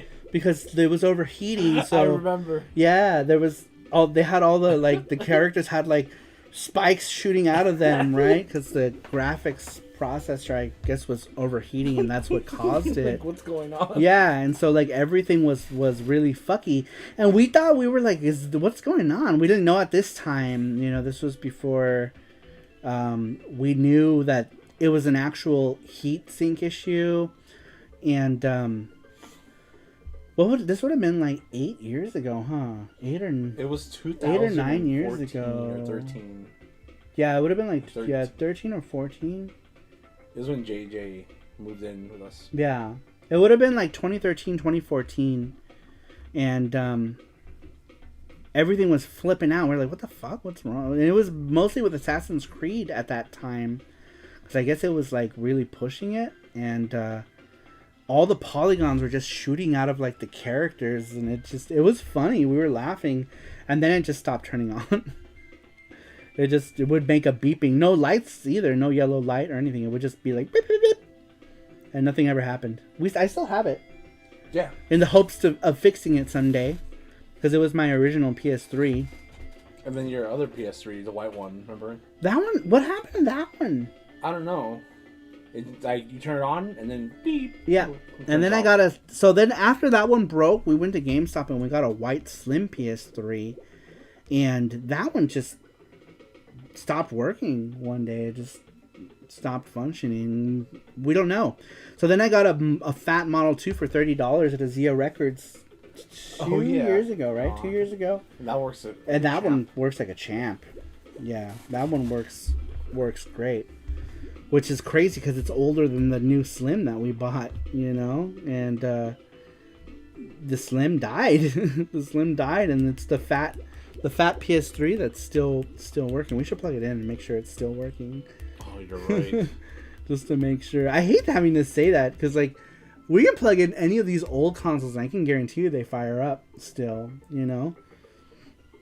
Remember when we got my Neo Geo top loader? I hadn't turned that on in like 10 years. And I turned it on and it works still like normal. And I hadn't turned it on in more than that, because I left my top loader in Colorado in 2008, and my brother brought it back with him. When? Yeah. In 2015? 2016? 2016, probably. Yeah, and my brother brought it back in 2016. Yeah, it would have been like, 2016 probably. And it fired back up after being off for 12 years. PS3 Fat were great backwards compatible for Yeah, and that's the one that died on me. It's the 60 gigabyte, the original 60 gigabyte one that I ended up getting like a week after it came out because a guy crashed his mom's truck and he needed money to fix it because he didn't want her to find out that he crashed it. And so he sold me his PS3 for $400. I think it was $400. I think I lowballed him, or it might have been $350. I don't remember, but I remember not giving him a whole lot for it because they wanted, I think, like $6.99 at the time. Yeah, it. I remember I got mine for $6.99. Yeah, and I think I gave him $400 for it, and it came with that, and the controller, and Spider-Man. Like a week after it came out, my friend's like, "Dude, do you have?" He's like, "Do you have $500?" I'm like, "Why?" And he's like, "Cause my friend just crashed his mom's truck, and he needs $500 to fix the side fender, for it." And so I'm like, get me in contact with your friend. And we were friends from me and my friend, his friend's friend, we worked at the call center. And so he got me in contact with his friend. And I was like, I got $400. And the guy's like, fuck it. He sold it to me for $400. Sorry, got the hustle. Yeah, so he gave it to me for $400. First thing I did was I went out and we bought a cheap a 720p HD TV because I didn't have an HD TV yet at this time, and we tried hooking it up to a normal TV and we couldn't see anything. We couldn't read any text in games. We couldn't see shit. So we went on and we bought a cheap Panasonic 720p TV, and it was like the future at that point. I got my 60 gigabyte PS3 on Black Friday 2006, says Matthew Roach. Man, I wish I could fix it. I wish I could get it fixed. My PS3 had a thermal paste dry up. I changed the paste once and I missed the spot because I followed the video, but also missed it. I found it later and it started messing up again not long after. Oh no. Sarupro. I wonder if mine can be fixed or if it's like fried. I don't know if it can be. No, it did start up. Remember? It didn't start up, and then I think it overheated, and we put it away. And then a couple months later, I turned it on. And it worked, but it was still slow. Are you sure? Yeah, I'm pretty sure. Now I'm curious. Let's grab it. Let's fire it up right now. But the fan is like an airplane. Like, it's like, holy shit. Let's fire it up. Let's see if we can get it to catch fire on the street. I know. See if we can get it to explode. This music is so nostalgic. This makes you get worried about just for how long the current gen consoles will function, doesn't it? Yeah, I think these current gen consoles they're all made to fail, pretty much. By the way, we've been on for longer. Remember, it restarted. This is not the right time. Oh, have we? How long have we been on for? 3 hours and 20 minutes. Oh, okay. Then maybe we should end it soon. Well, the PS4 is supposed to work with games after the CMOS has died with the latest firmware update. The PS4? I don't have any issues with my PS4. My PS4 runs good still, thankfully. I have a white one when the white ones first came out. That's when we decided to get a PS4 is when they released the white ones. I didn't get one at the very beginning. The PS4 was the first time I didn't get a Sony console around the first week of its launch. Because I got my PS1 like first week of launch. I got my PS2 first week. And the PS3, which just happened to happen because I was gonna end up buying a 20 gig one. And then when the PS4 came out, I just didn't give a shit and there was nothing out for it that I wanted. And then when they made a white one, that's when I finally got one. But I still have less PS4 games than I have Switch games. I know. We have like 1 million Switch games and like maybe 2 dozen PS4 games, even though we've had the PS4 for fucking ever. Can you just load up Mirror's Edge on my PC or Master of Orion 2 or my ripped PS2 games or something brand new? Love it.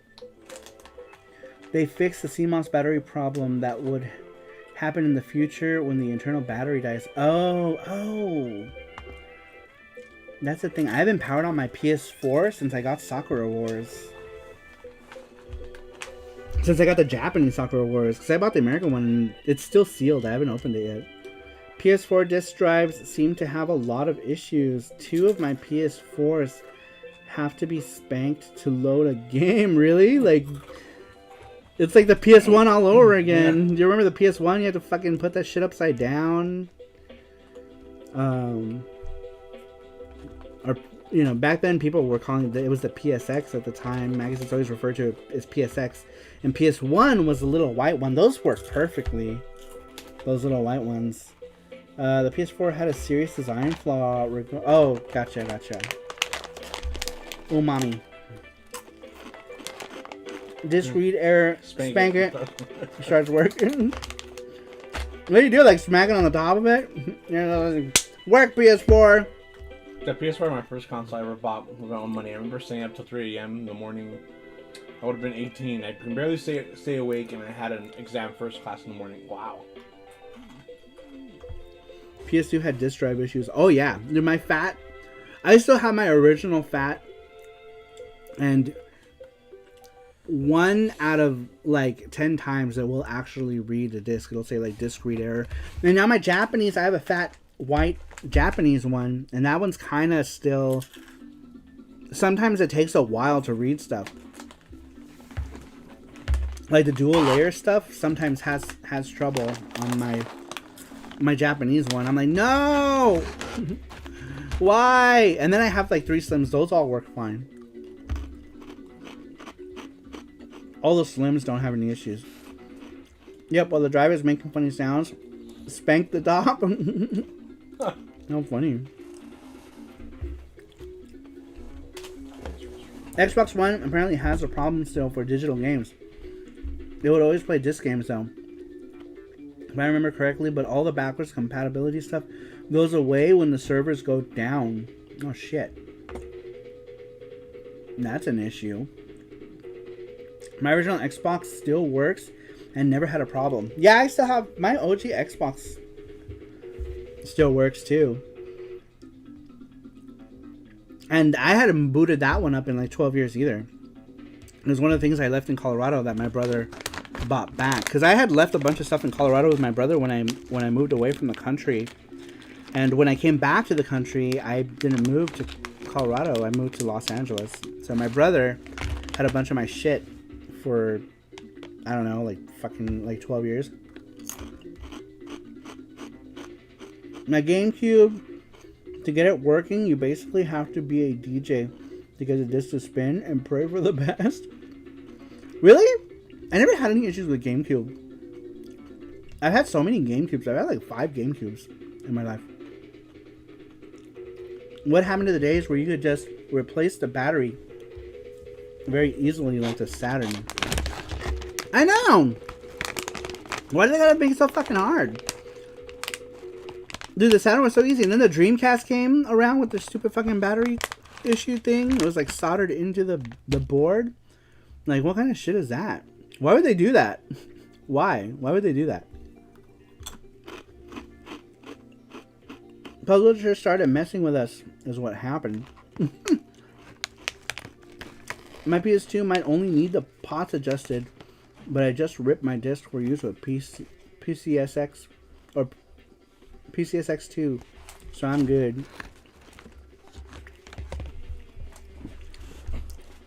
My original one has a hard drive in it, but it's got the old HD loader when like the first HD loaders came out and you had like the disc, you know. So maybe I gotta just update it all, because there's still a hard drive in my other PS2. And because I would, when HD loader came out, I started fucking with that ASAP. Even though my PS2 has been modded, I had a Phantom mod chip since the very beginning, because I had Paradise. That's what got me to get a mod chip in the very beginning, was I wanted to play Paradise on PS2. You can say I am not worried about the Switch with its rechargeable battery. I wonder if there's a long-term solution to that. Removing the battery completely, making it a stationary console. You mean like battery leaking, maybe? That's something to be concerned about, right? Possible battery leaking.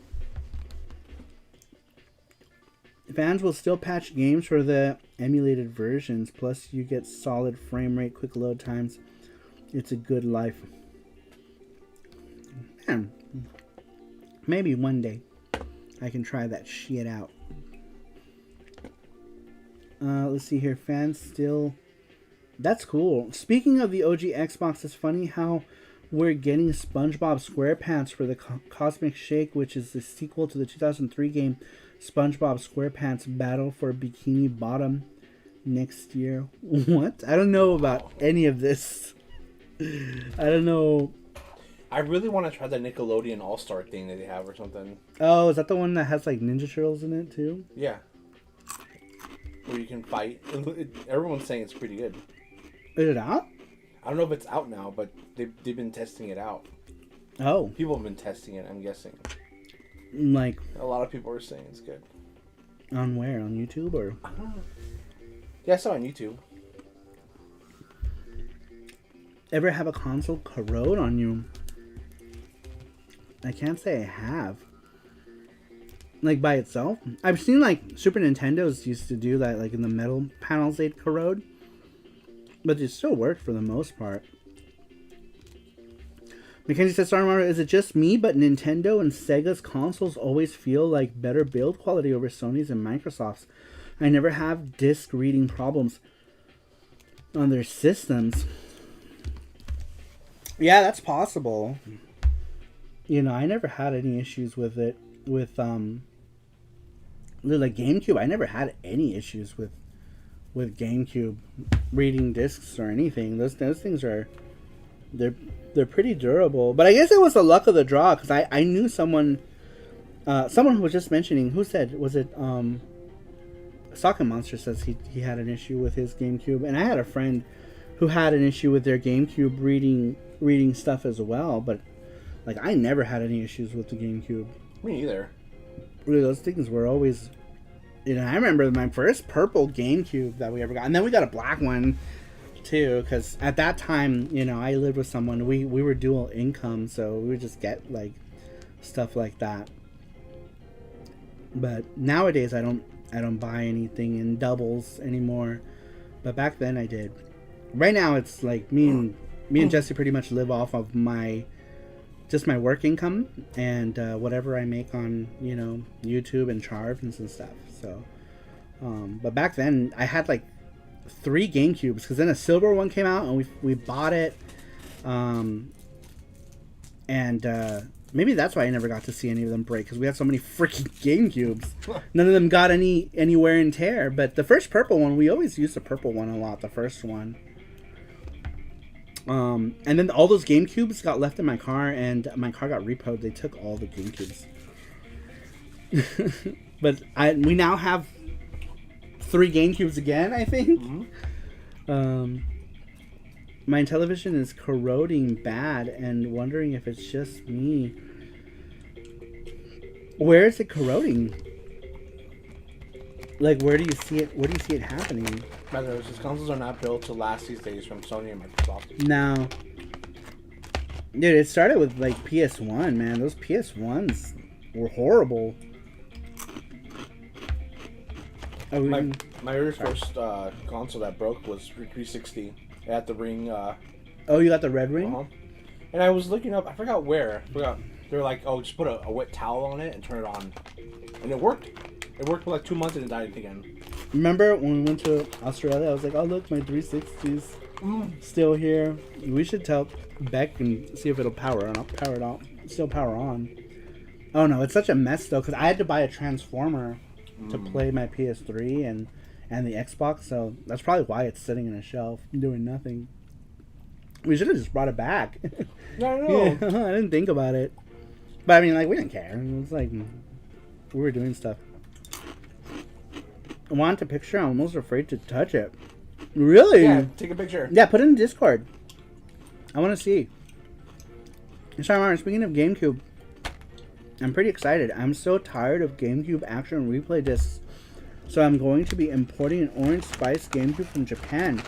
I plan to someday import a Green Tales and Symphonia GameCube. Our orange GameCube was 1,300 yen. Right? We paid 1,300 yen for our GameCube, which is like $12. And there was one for like 800 yen, remember? Mm-hmm. But that one had like a little scratch on it. Mm-hmm. No. Wasn't it a little scratch, or what was it? Yeah, it had a scratch, but it was also like dirty as fuck. Oh, okay. Yeah, and that one was like 800 yen, so not even $8. But we have the orange one that we had was pristine. And we got it for 1,300 yen. So cheap. So that's the one that we use if we play import games. But now we don't. We have a game. We have a GameCube. Whatchamacallit? A GC loader. In our US one. Our US GameCube got gutted, and we put a GC loader in it. Which is what we didn't do another GameCube stream sometime. I think Jesse's grabbing it. I'm going to show you guys really quick. This is the GameCube we got in Japan. And this was 1,300 yen for it. It came just power. It was this and the power brick. It came with the power brick and the GameCube. Did it come with a controller? It didn't, right? There was no controller. No controller. Yeah, it was just this and the power. Yeah, that and the power brick. Power brick, and it works great. It's got like a little, I don't know what that is. We want to get the thing for the bottom, remember? Yeah, we want the matching Game Boy player if we can. How much? But so cheap in Japan, and it works great. It's so cute. I love this color. It's such a cool color for a console, right? Like, I really like it. That GameCube has a beautiful Halloween orange color. I know, it does. It's like the square pumpkin. But we have this one, a silver one, and a black one. But this one is my favorite one. They're expensive now. 100 and... Is that right? Oh, look, that's not not bad. $60. We have the disc. I think that's the reason why it's cheap. But the disc won't work on that one. We have the US one.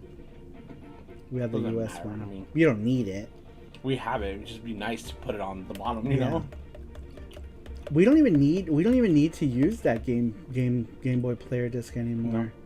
We could sell it because I think the disc. I think the American Game Boy player disc is expensive, as far as I know. Now it just needs a teal face plate. Yes. Yeah, I think the GameCube GBA player disc is what's expensive. And we have it. Summer, I already own an Orange Spice controller. If you want, I will give it to you guys. Want it with the Tokyo Xanadu for the PS4 when I mail it in on Monday. You don't have to do that. That's okay. You don't have to give us your controller for it. It's your baby. Yeah. I would feel bad. Yeah, I would feel bad you sending that. Jesse's touching the GameCube. I know. I just bought mine for 200. Your what? The Game Boy player disc? Or what did you buy for 200? Don't lie, sorry. That's a big Buck Hunter Special Edition orange safety vest version GameCube. Yes, I love Big Buck Hunter. Well, Saru is all about taking those trophy bucks. Had to have some way to keep the skills sharp during lockdown. Orange GameCube and GameCube player. Let's say they're not that bad. Like 100 and something. Oh shit! Here's what's heavy. Ugh. Here's the George Foreman. This is my original PS3. Oh no! Where did the plate go? Where's this? Was it gone? It's always been like that. Oh fuck! But it's gone forever.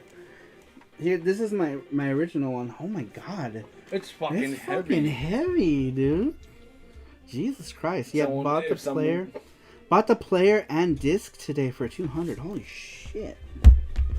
Holy shit, fucks! If someone's ever gonna like steal, Dude, you can just throw this at him.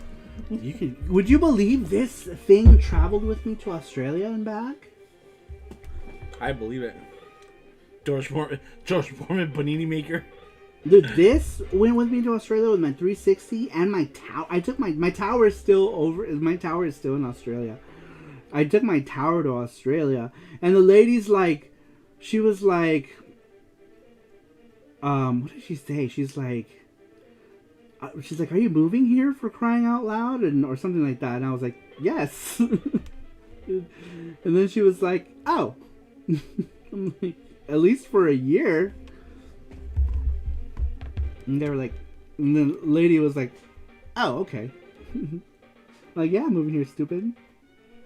I didn't know how long I was going to stay. I ended up staying just for a year, and then I went back home.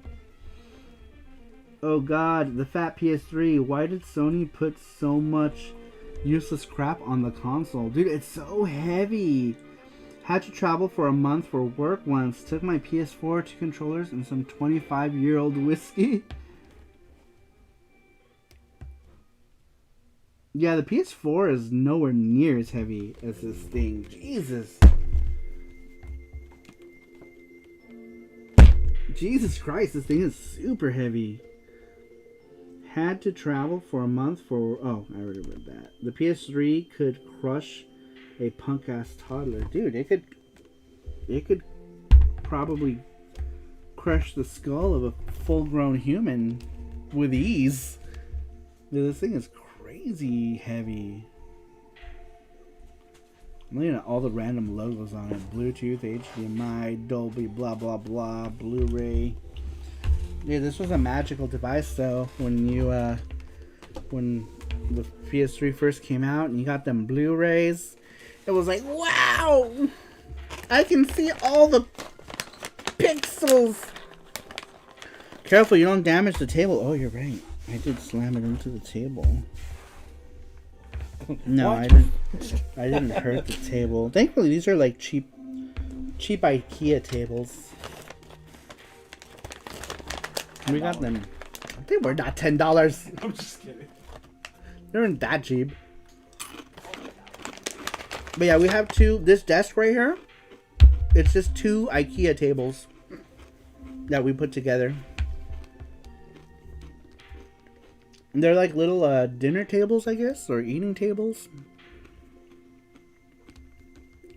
That we got at IKEA, and we just put them side by side with each other to make one long table for our streaming area. This is our closet right here. Jesse had the genius idea to take the doors off and put the collection. So then we have like the glowing lights, which you can't see because we have all of these other lights. Here, turn that light off. This one. You can see. But, whoa. That's too dark. Here, turn maybe that one on. Super dark. It's mood lighting now. Yeah, we have a little... Yeah, that's good. Yeah, we got some more light. So this, you can't really see it. Because, here, give me the remote for that. But Jesse decided, he was the one who came up with the idea. Which one is it? Is it this one? Oh no, that's not that one. Oh my god. This is... There we go. I think that's it. Now you can see it. I always mean to put it on that, and I always forget to. Throw an SSD in that baby. It doesn't even work anymore. The PS3 doesn't even work. Yeah, we need that light. Maybe not so bright though. It's like stupid bright. That's it. That's the lowest. Okay. It's stupid bright. IKEA furniture, you say? That's how we Swedes infiltrate people's houses all around the world. We have a lot of IKEA stuff in here, actually. We do. All of our little tables are IKEA. All of our dining room chairs are IKEA. Because it's convenient. And fairly cheap. Sony. It was worth it, though, to get Blu-ray into homes. Because Blu-ray is going to be the standard forever, right, you guys? Right? It was for the longest time. Dude, I'm still buying Blu-rays. Mood lighting. It must be getting late. Right? But yeah, Jesse had... This is all Jesse's idea. And it's awesome. I love it. And then, like, on the other side of this room, because we have a table here, and then the room continues on, and then it's the rest of... We used to have this table in the middle of the room, and, it took up so much room, and we could barely even move in the room, remember? Once we figure out everything at the end of the year, we could definitely start, like, preparing to, like, get stuff. There's a lot of shit here. We could... Yeah, all this shit can go. Yeah. You know, we can fucking even put a cab maybe in the corner or something. Oh, you're right. Yeah, because that's all going to go. Mm-hmm. You know, we don't need that desk there. We don't need any of that shit there. Because I'm going to sit here permanently. Once all that shit's gone, we can get a cab. I love the low lighting in the room. It's perfect for Halloween.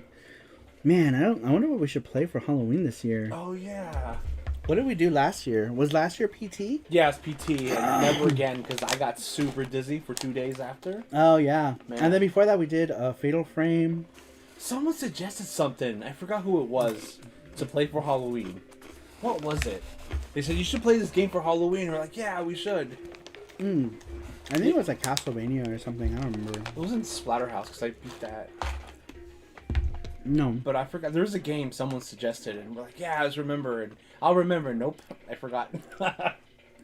Death Smiles. I'm trying to think of something that we can play that can set the mood this year. Blu-rays, I feel quickly were getting obsolete. It's sad to me. I have DVDs with more extras than the Blu-ray version. I only play the Blu-ray disc because of the high resolution. Yeah, that's true. That's the case with a lot of anime, too. It's time for bed. Take care, everyone. I replied to the email, Jesse says. Gordostein. Very cool. I got it. Very cool. Good night, Gordostein. Thanks for stopping in. Good night. What? I was thinking of Halloween because you have to have kids. You know, you have to give candy to kids. I remember my cousin told me, just leave a bowl so they won't egg your house. Just leave a bowl and say, just take one. So they think that everyone candy, took them. just took them, so they won't egg your But house. we always buy candy. We always buy so much candy. And no one comes. You eat it all. You end up But eating no one it. comes. Yeah, we always buy tons of candy, and we only give away such a small amount of it. We even bought last year, you know, because we didn't know if kids were gonna come. But we always buy shit ton of candy. Jesse puts them in these nice little baggies, and we always end up with like 75% of it left still. It's perfect. We buy the chocolate that we want. Yeah, the chocolate that you want. Okay, we'll buy chocolate that you want this year. I mean, I always eat, like, I like, you know, when those little Halloween things, I like the little squares of Three Musketeers and stuff like that. Oh, yeah. I think this year, if we have extra candy, we just put them in the elite boxes. Oh, that's We can right. do Yeah, that. we can just throw them in the elite boxes. They'll just get a bunch of candy. We bought a bunch of, we've been buying Japanese snacks for the elite boxes. And putting like umaibo or like hard candies. Oh, yeah. This time I think we got, what did we get? We got like coffee candy and umaibos for people. If it's DRM free, a copy on a hard drive with another backed up to cloud as it gets. Oh yeah, so these are, wow, we still have some left over. Yeah. We got these They're milk, matcha milk candy, which is like a milky matcha candy. And then we got this new flavor of umaibo. I guess it's like potato nori. I've been so obsessed with the potato nori on potato stuff. That's this.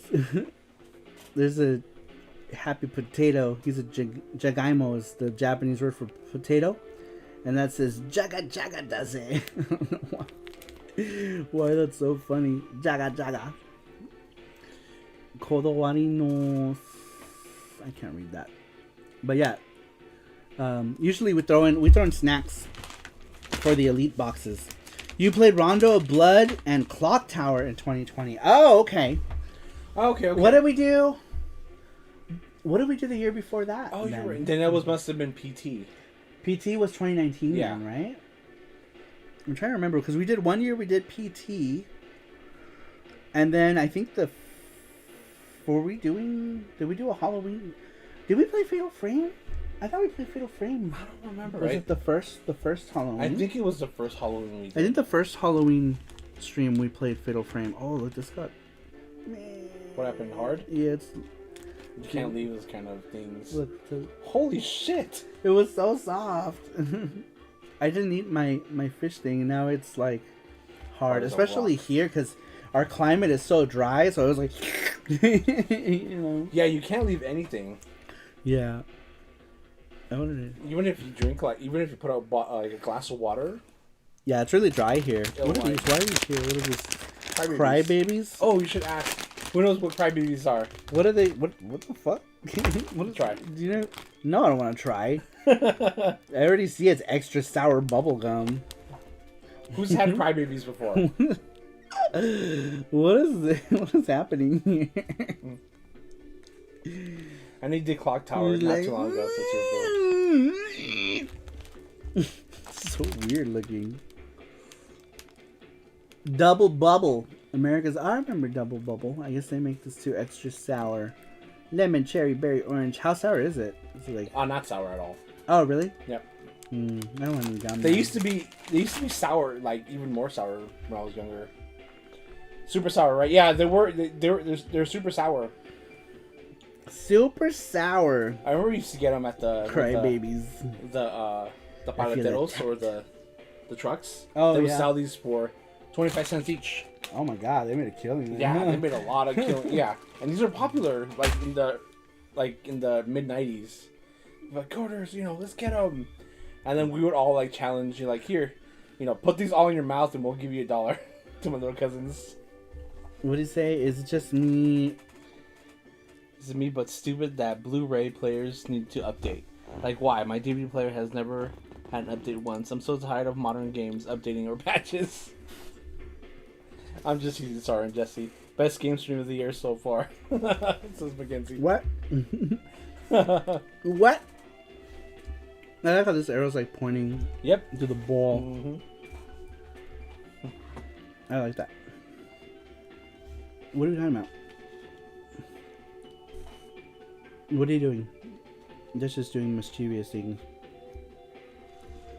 What are you doing, Jesse? What are you doing? What's wrong? But yeah, we've been on for a while. I guess we can end it now, huh? Yeah. And then come back on Monday. Monday we're streaming on Twitch. I don't know what yet. I was gonna play more ActRaiser, but fuck that. I'm glad people were watching at least, but man, if I was bored, I bet people watching were bored. So I don't know. I don't know what I'm gonna do. I'm not sure what. What? Why is that pointing in the opposite direction now? What are you doing? What are you doing? So I don't know. I don't know what to play on Monday. Monday, Sunday. Maybe I just play random stuff on the Polymega. I don't know. I guarantee I was more bored. I was stuck at work. Oh, yeah, that's right. Oh, yeah, you showed up right as we were ending it, too. Mark says you can play OG ActRaiser. I don't have it. I don't have it anymore. Were you not here when I told the story about how my mom pawned away my entire Super Nintendo life? So sad. My mom pawned all my biological mom pawned away all my Super Nintendo stuff when I was a kid. So otherwise I would. Oh wow! Well, oh, I'm looking at what's his name's picture here. His corroded in television. Can I show it? Yeah, go for it. Here, you guys can take a look at that. That is corroded. Alexa, stop. Oh, it's because of Yeah. my pill. Do you want to give me mine? Yep. I think we should end it. Yeah. It's not focusing because the screen's too bright, I guess. But that's Socket Monsters in television. Apparently, is corroding around the edges of the plate there.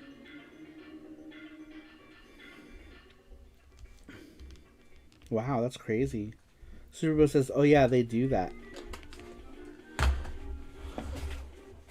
Yeah, is that a common thing? I don't know if you drink it with. Oh, I thought you had. Drink it all. No, I'm dumb. you're drinking all the fluids. No, I just drink water. You're drinking all the fluids. Shut up. What is this music playing over and over again? It's like the same tune in different sounds. What am I listening to? What is this? Oh, there you go. It was playing like the same tune over and over again. Just differently.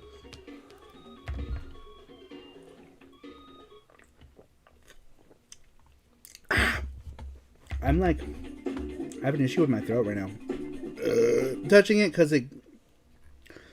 causes it to get worse. Really? Like if you touch it right now, will it spread? Like black mold. Marok says, yeah, I heard that. Sort of hoped you had gotten another copy over the years. Knowing that you still haven't gotten another copy makes that story even worse. I actually, the only ActRaiser I had for the longest time was ActRaiser 2. I had a copy of ActRaiser 2 for years and never freaking played it. So I ended up giving it to my friend's friend. Some of you might know him. He goes by Syphic. It's his Syphic's friend that I gave it to. Because he wanted it. I'm like, you can have my copy. I never play it. So I gave him my copy of it. I wonder if he still has it. Oh, excuse me. I thought I had a Super Famicom copy of the first ActRaiser, but I guess I don't. I thought I did. Because I would have played the Super Famicom one if I had it. Even if it's in Japanese, it's still playable. Playable and readable. Here's Fist of the North Star 6. This was a game that I had went to get when I went to get the Ranma game that came out and fucking Die Hard sold out of them. It was an hour and a half bus ride to freaking Tarzana to get Ranma, and then they freaking sold it. So I was like, well, I need a game. And they suggested this one, and I bought it, and I took it home, and I kind of hated it at first. And then I grew to like it. I rebought that copy. My original copy went with my Super Nintendo stuff. So that's actually a second copy that I bought. Anyone else have a game collecting problem? I have too many games I probably will never beat in my life. Oh, I did too. God, I have so many. I have Switch games that are still sealed, for crying out loud. I haven't looked at it lately, though. The what, in television? You have it in television in a drawer somewhere. It says Super Boo. Play them on stream. Yeah, see, that's a good way to play games. That's how I've been getting my game time in. Because I don't game off of stream. I only play games when I stream. Because it's my justification for playing games. Otherwise, I'm drawing stuff or I'm working. If I'm working or drawing, which is still working. So whenever I play games, it's just with you guys. I don't play games alone or at home anymore. I used to play with friends, but that's not a thing anymore. But yeah, friends used to come over. We would play fighting games. We used to do fighting games here a lot. People would come over, and we play fighting games here at home. But you know, people don't hang out anymore. People don't go places, which is sad. Mirok says, I don't have a game collecting problem. I have a game collecting passion. Time for a massive Seal Busters busting show for all of the sealed games. I know, we could do that. We may as well. I have so many things that I've gotten from Limited Run because I haven't done any unboxing videos either in a while. Just Monday, you should just do an unboxing day. An unboxing everything. We just do an unboxing stream. Yeah. We can do that. That'd be fun. That would be funny. On Twitch. And then we'll play the Seal Busters intro every time. People will start buying. Every time we do it, we'll just be like, Seal Busters! Seal Busters!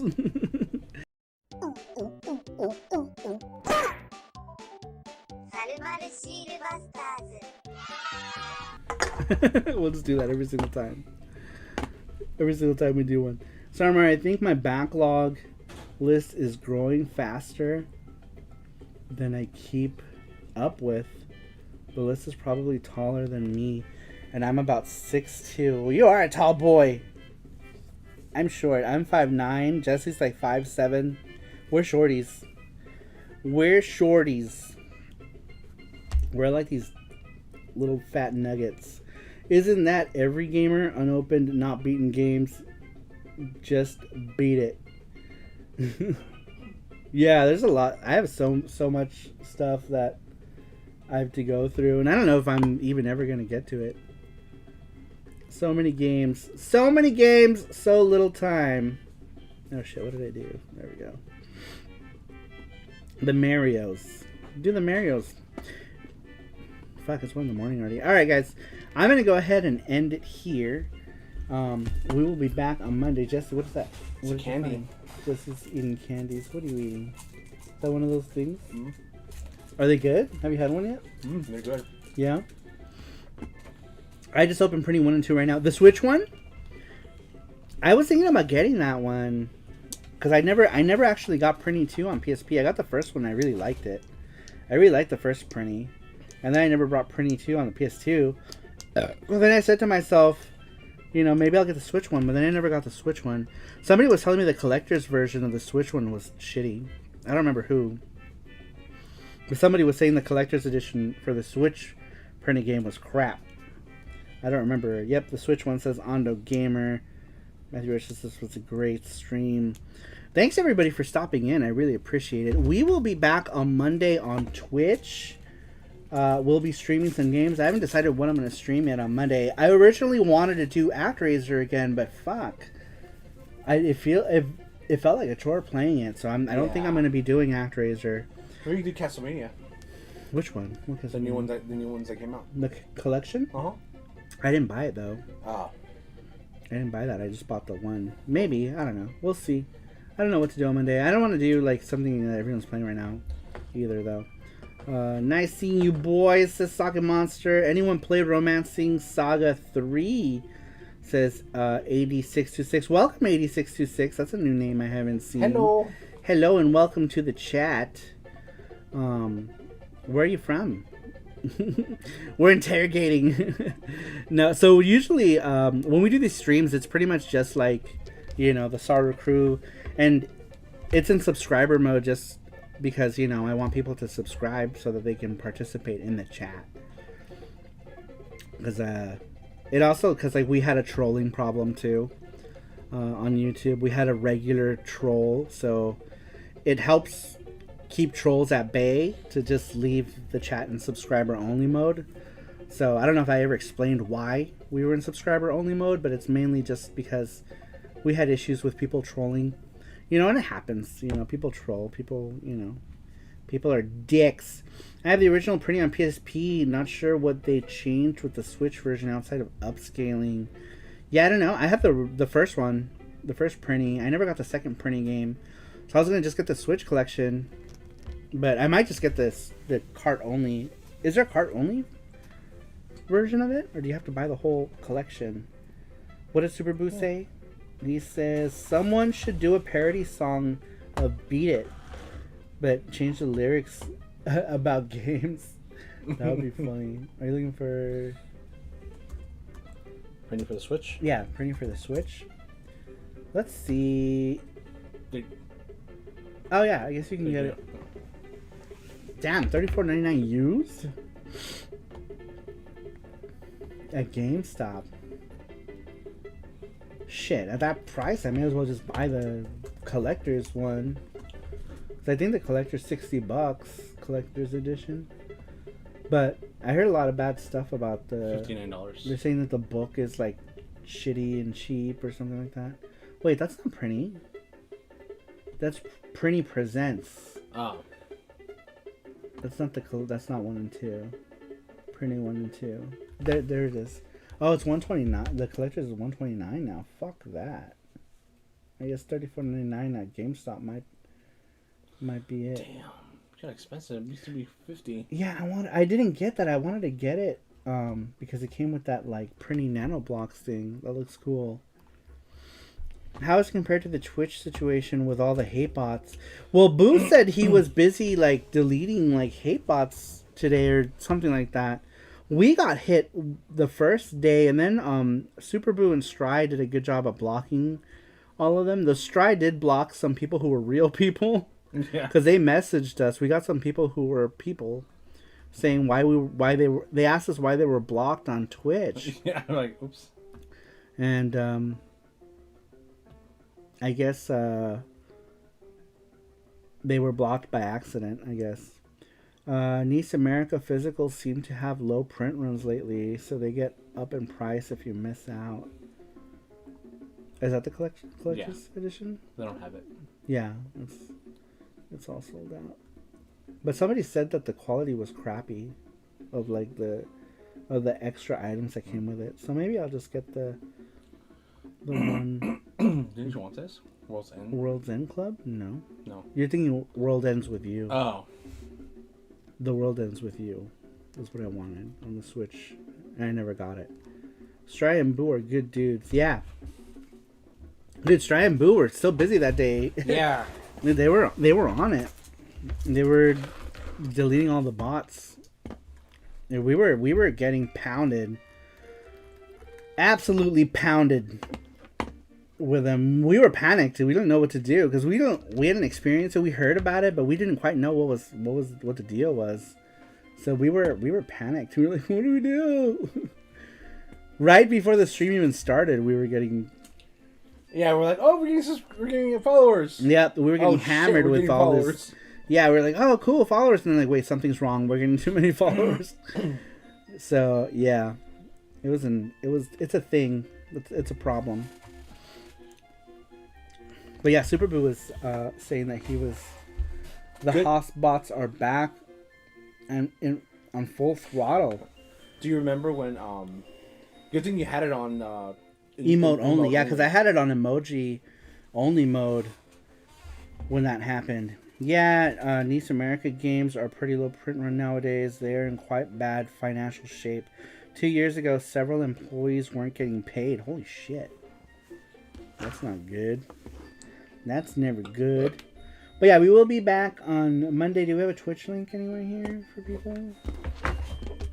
You closed all my things. I didn't close anything. I didn't do anything. Just click there. It's right there.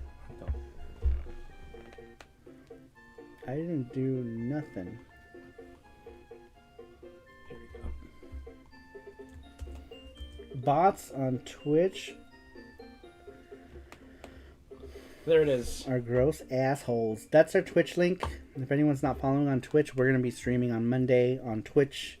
Mondays and Fridays are on Twitch. Wednesdays and Saturdays where we do chat things here. So Wednesday we've got an anime show that we're doing now that we just started. Next we're on a third retro anime uwu show. Saru uwu. And we do a weekly question for that one as well. And we do a prize giveaway as well. That's the question for next Wednesday's show. Next Wednesday's anime show is about Ranma 1/2. If you guys like your retro animals, you can come here on Wednesday and we can talk animals. animal. It's pretty sad with Nice America. That's when they are re-releasing so many of their back catalog on modern systems. They just don't have the money to make a new IP. Other than what Disgaea is like the only thing they keep making, right? New Disgaea games. What is this? What are you looking at? This is just the links that I have. Oh, okay. See, Sarumro, your shop, Patreon, Gotcha. and Twitch. But yeah, that's our next week's question, and Monday we're on Twitch. All right, guys, we're gonna go ahead and end it here because I'm already getting tired. I'm tired. I'm a tired Saru. But thanks everybody for stopping in. I really appreciate it, and I will see you all next time.